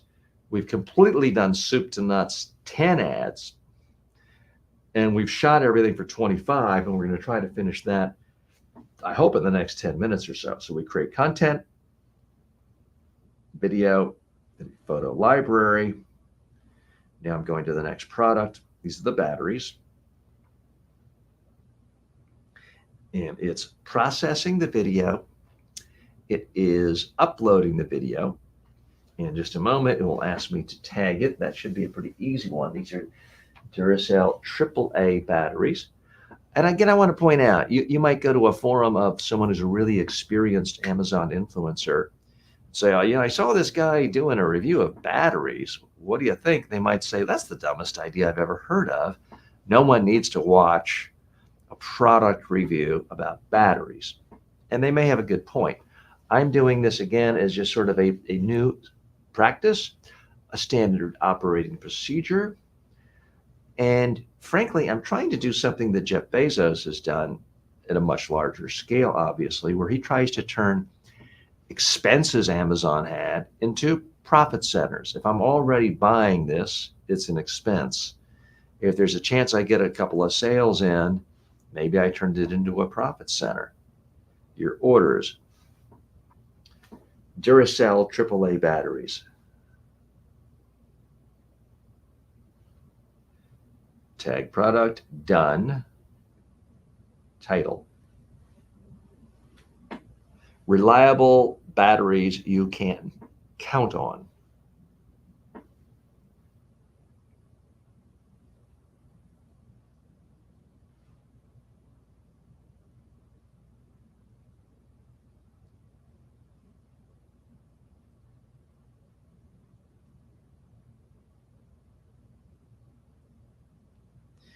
So when my voice cracked there, it put in an extra comma. So I had to take a second, tap it, and I'm not very good typing and tapping with my fingers on a phone. I will confess to you. Okay, so that was the first one. Now we go back to the storefront, post video, photo library,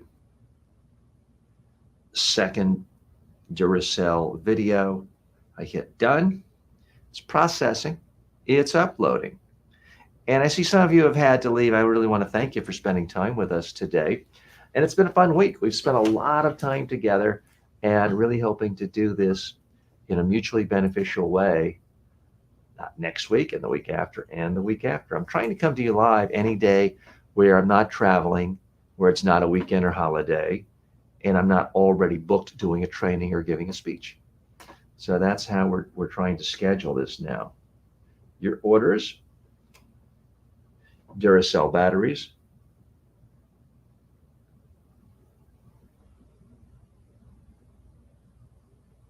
That time, because I didn't say AAA, it messed it up. Okay. Duracell AAA batteries.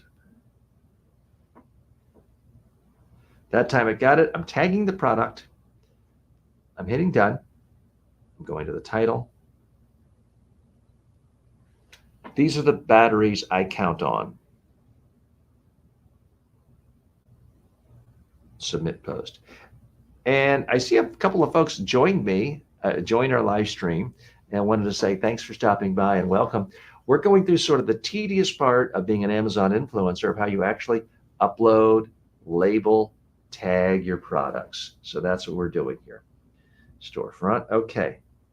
Now I forgot whether that was the second video or third. I think that was the second video. So I'm creating content, hitting photo library. And now I believe I'm going to the short form vertical video, hitting done. Try to get these around 15 seconds or less. That one was right there. Let me just make sure I didn't miss anyone else's comments. I want to definitely thank so many people for stopping by today and leaving comments, asking questions. We had just some fantastic questions today that I think will be useful to people for a long time. Okay, your order, search order, Duracell AAA batteries. Search, tag, done, title.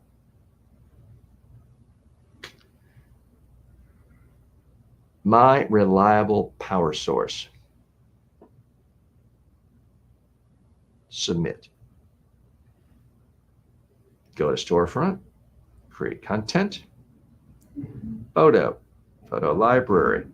Now I'm going to tag the photos I did for that one. Hit the first photo, done. Your orders, search, dictate. Duracell AAA batteries. Select, tag, done, caption. This is the brand I trust. Submit, go to storefront, create content, photo library, final photo, done, uploading. Your orders, search, dictate, Duracell AAA batteries.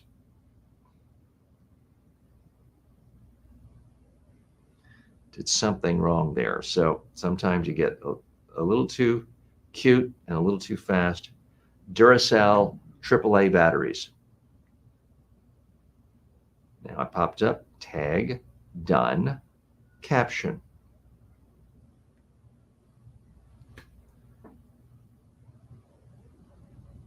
The batteries and power I rely on.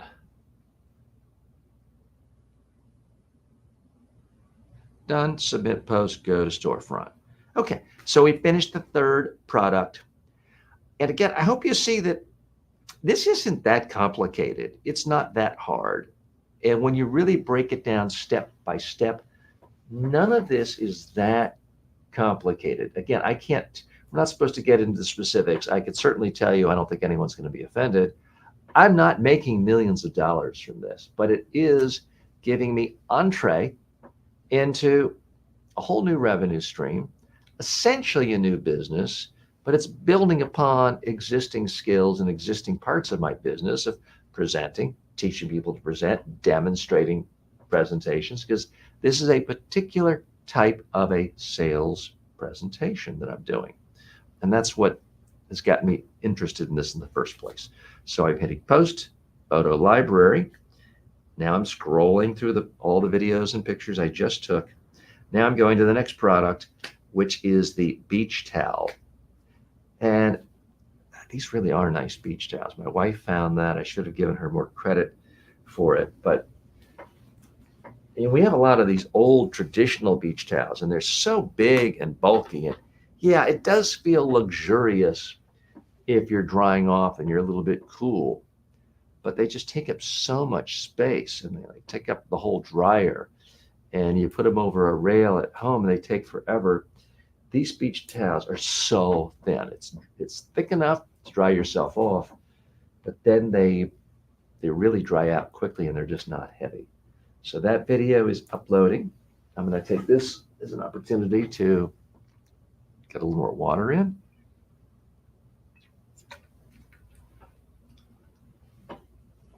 Move my remote so that I can put my bottle here and try not to spill water on my mixer as I did the other day.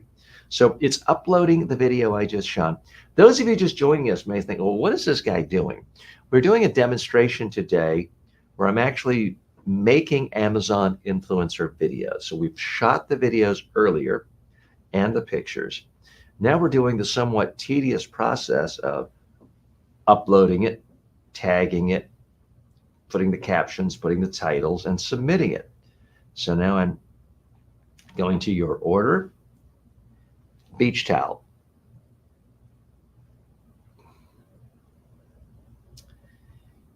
And I want to make sure I'm getting the right one. I believe this is it. Yes, I see that. Oh, it's a set of 6. That's what it is. I wonder, yeah, we have 6 at home. That makes perfect sense. Done. Title, dictation. These light beach towels dry quickly. Done. The video is still uploading, so I cannot yet hit submit post, but I will the second that happens. If you have any questions about Amazon Influencer, I will share with you my limited knowledge right now. There are a lot of people who know 100 times more than I do about Amazon Influencer because they've been in the program for years and are making 5-6 figures a month or a year.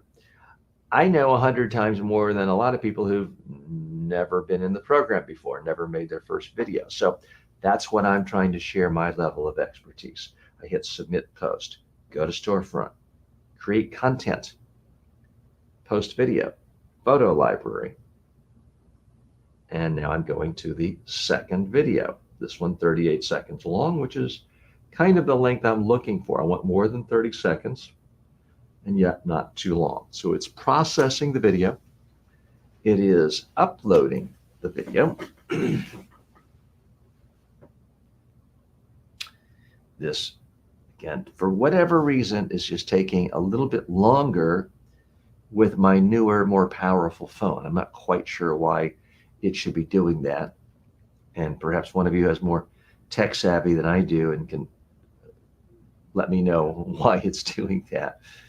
Okay, so it's uploading. In just a moment, it's going to send me to the page that allows me to tag it and caption it.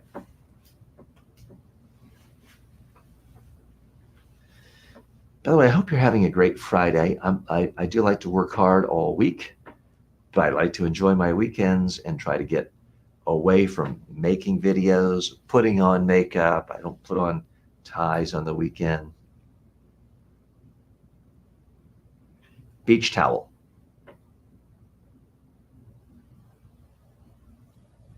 Tag product. Done. Title.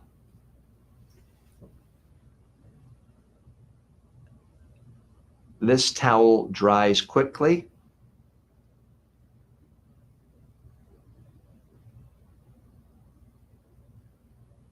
Towel dries me off and dries itself quickly.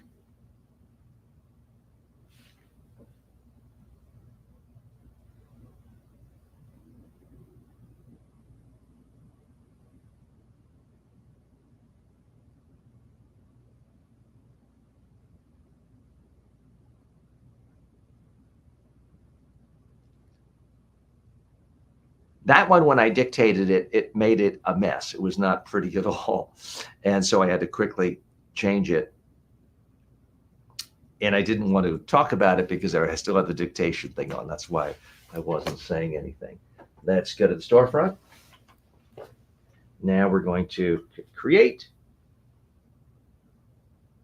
And this is why I generally try to do this, or I recommend to people, do this without doing anything else, because I'm essentially trying to multitask, talking to you. So I may have forgotten which video that was. I think that was the second one. I'm going to do the third one. If I duplicated it, it's fairly easy for me to hit delete. But I don't want to forget doing that, and I don't want Amazon to think I'm spamming. So that's why it's good, I think, to really focus and just do that. So in this case, I don't think I am completely demonstrating best practices because I'm multitasking here, and I don't recommend you doing that. I see a few folks have just joined us. We are at the tail end of our 3.5-hour live stream today, where we've been talking about communication skills. And today, now what I'm at the very end of doing is uploading, tagging videos that are part of the Amazon Influencer program. So I'm going to get your orders, beach towels. Tagging, done, title.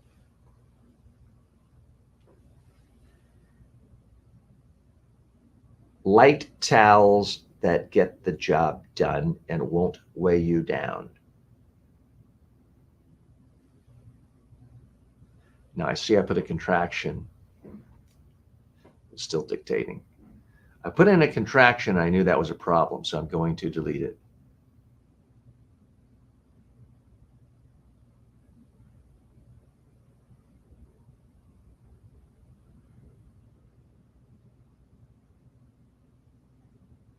But if I get rid of the contraction, then it'll be too many digits.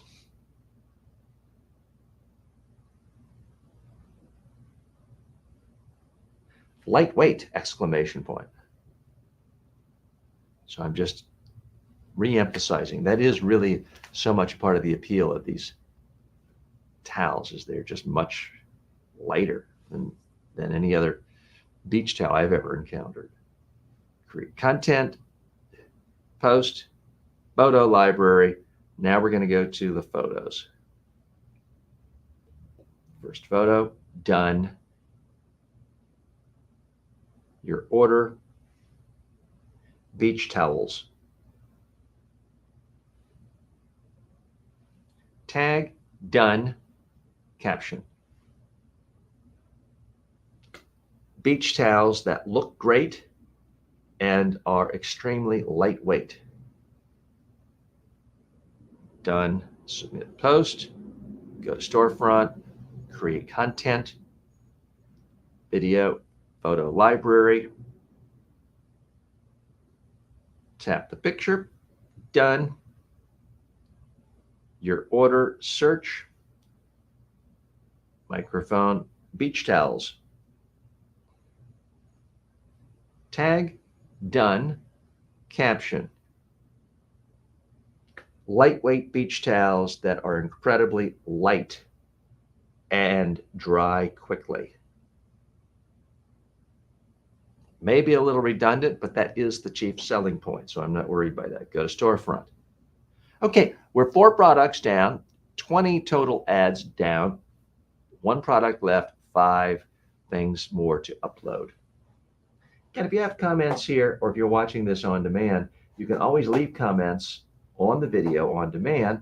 I try to monitor those, especially anything with a question, and then answer them in our next live session.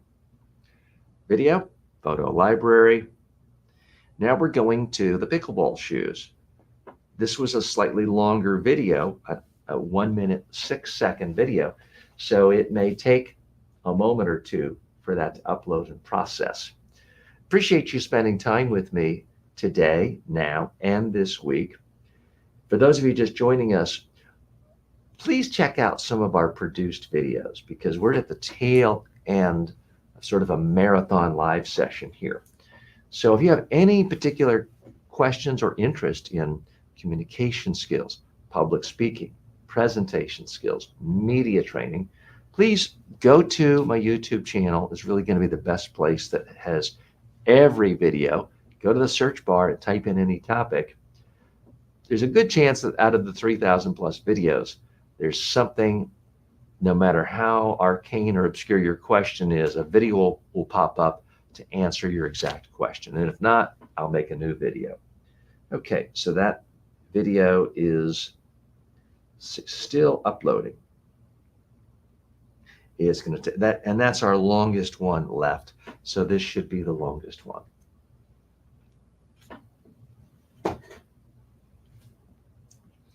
Almost there. We're getting close to the end. This will also be the end of our broadcast for this week. It's been a fun-filled week where we've done, I know, at least 10 hours of live streaming. I mean, it's been more than 3 today. Not quite 15 because we weren't able to do 3 hours every day, but not that far away from it. Okay. K-Swiss.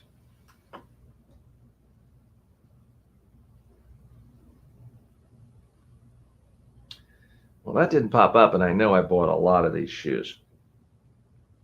Pickleball shoes. I hit the wrong button there. Pickleball shoes.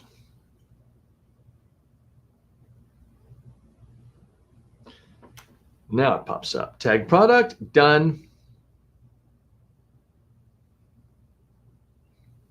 Super comfortable and supportive pickleball shoes. Done. The video is still uploading, so I can't hit the final button for submit post, but this should be the slowest one because it is just a little over a minute. Amazon will give you up to 60 minutes if you want to make a video that long, but I haven't done that. Go to storefront, create content, post, photo library.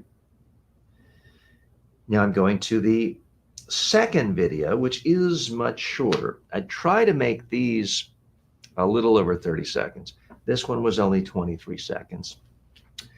My understanding is if someone watches all of your video, even if it's less than 30 seconds, and then makes the purchase, you do get credited with the affiliate commission sale. So that's how that works. Otherwise, typically, you don't get credit unless someone watched 30 seconds of your video, which if it's less than 30 seconds, that's obviously a little bit of a challenge. But if they watch all of it, then it still counts. Okay, your order. Pickleball shoes.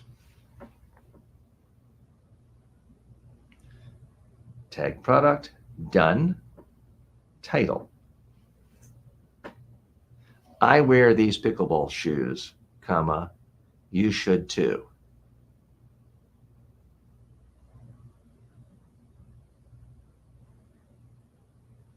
I don't know if that's the greatest title. Seems a little dogmatic almost, but you know what? I'm going with it. Go to the storefront, create content, photo library. Now I'm going to select the third and final video. This is the short form video, and wouldn't you know it, my eyes are closed in the image it's selected, but I just don't know that that really matters that much for this.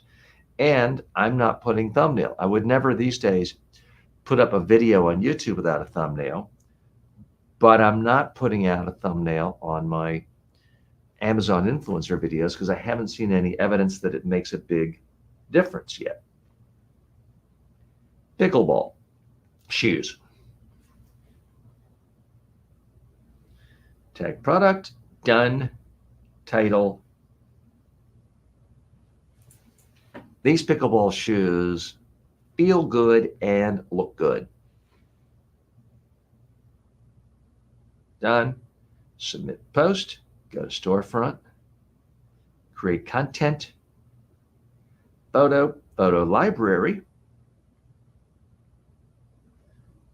And now I'm selecting the photo. This is the horizontal photo. Done. Your orders. Search. Dictate. Pickleball shoes. Tag. Done. Caption. Comfortable, comma, I almost call it a shoe confident. That makes absolutely no sense.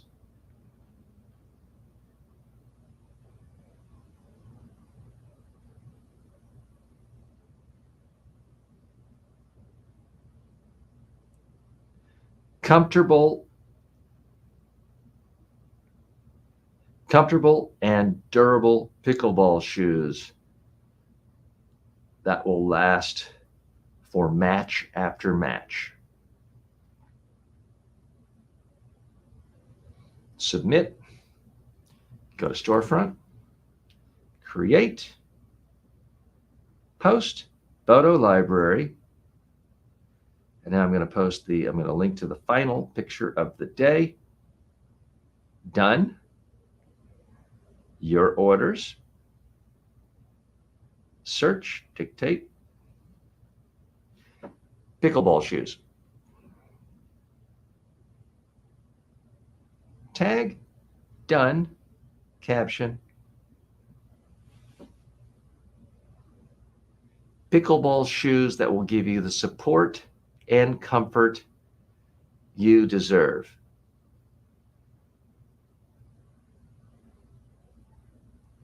thought it had a misspelling because it had a space between pickle and ball, but it then corrected it.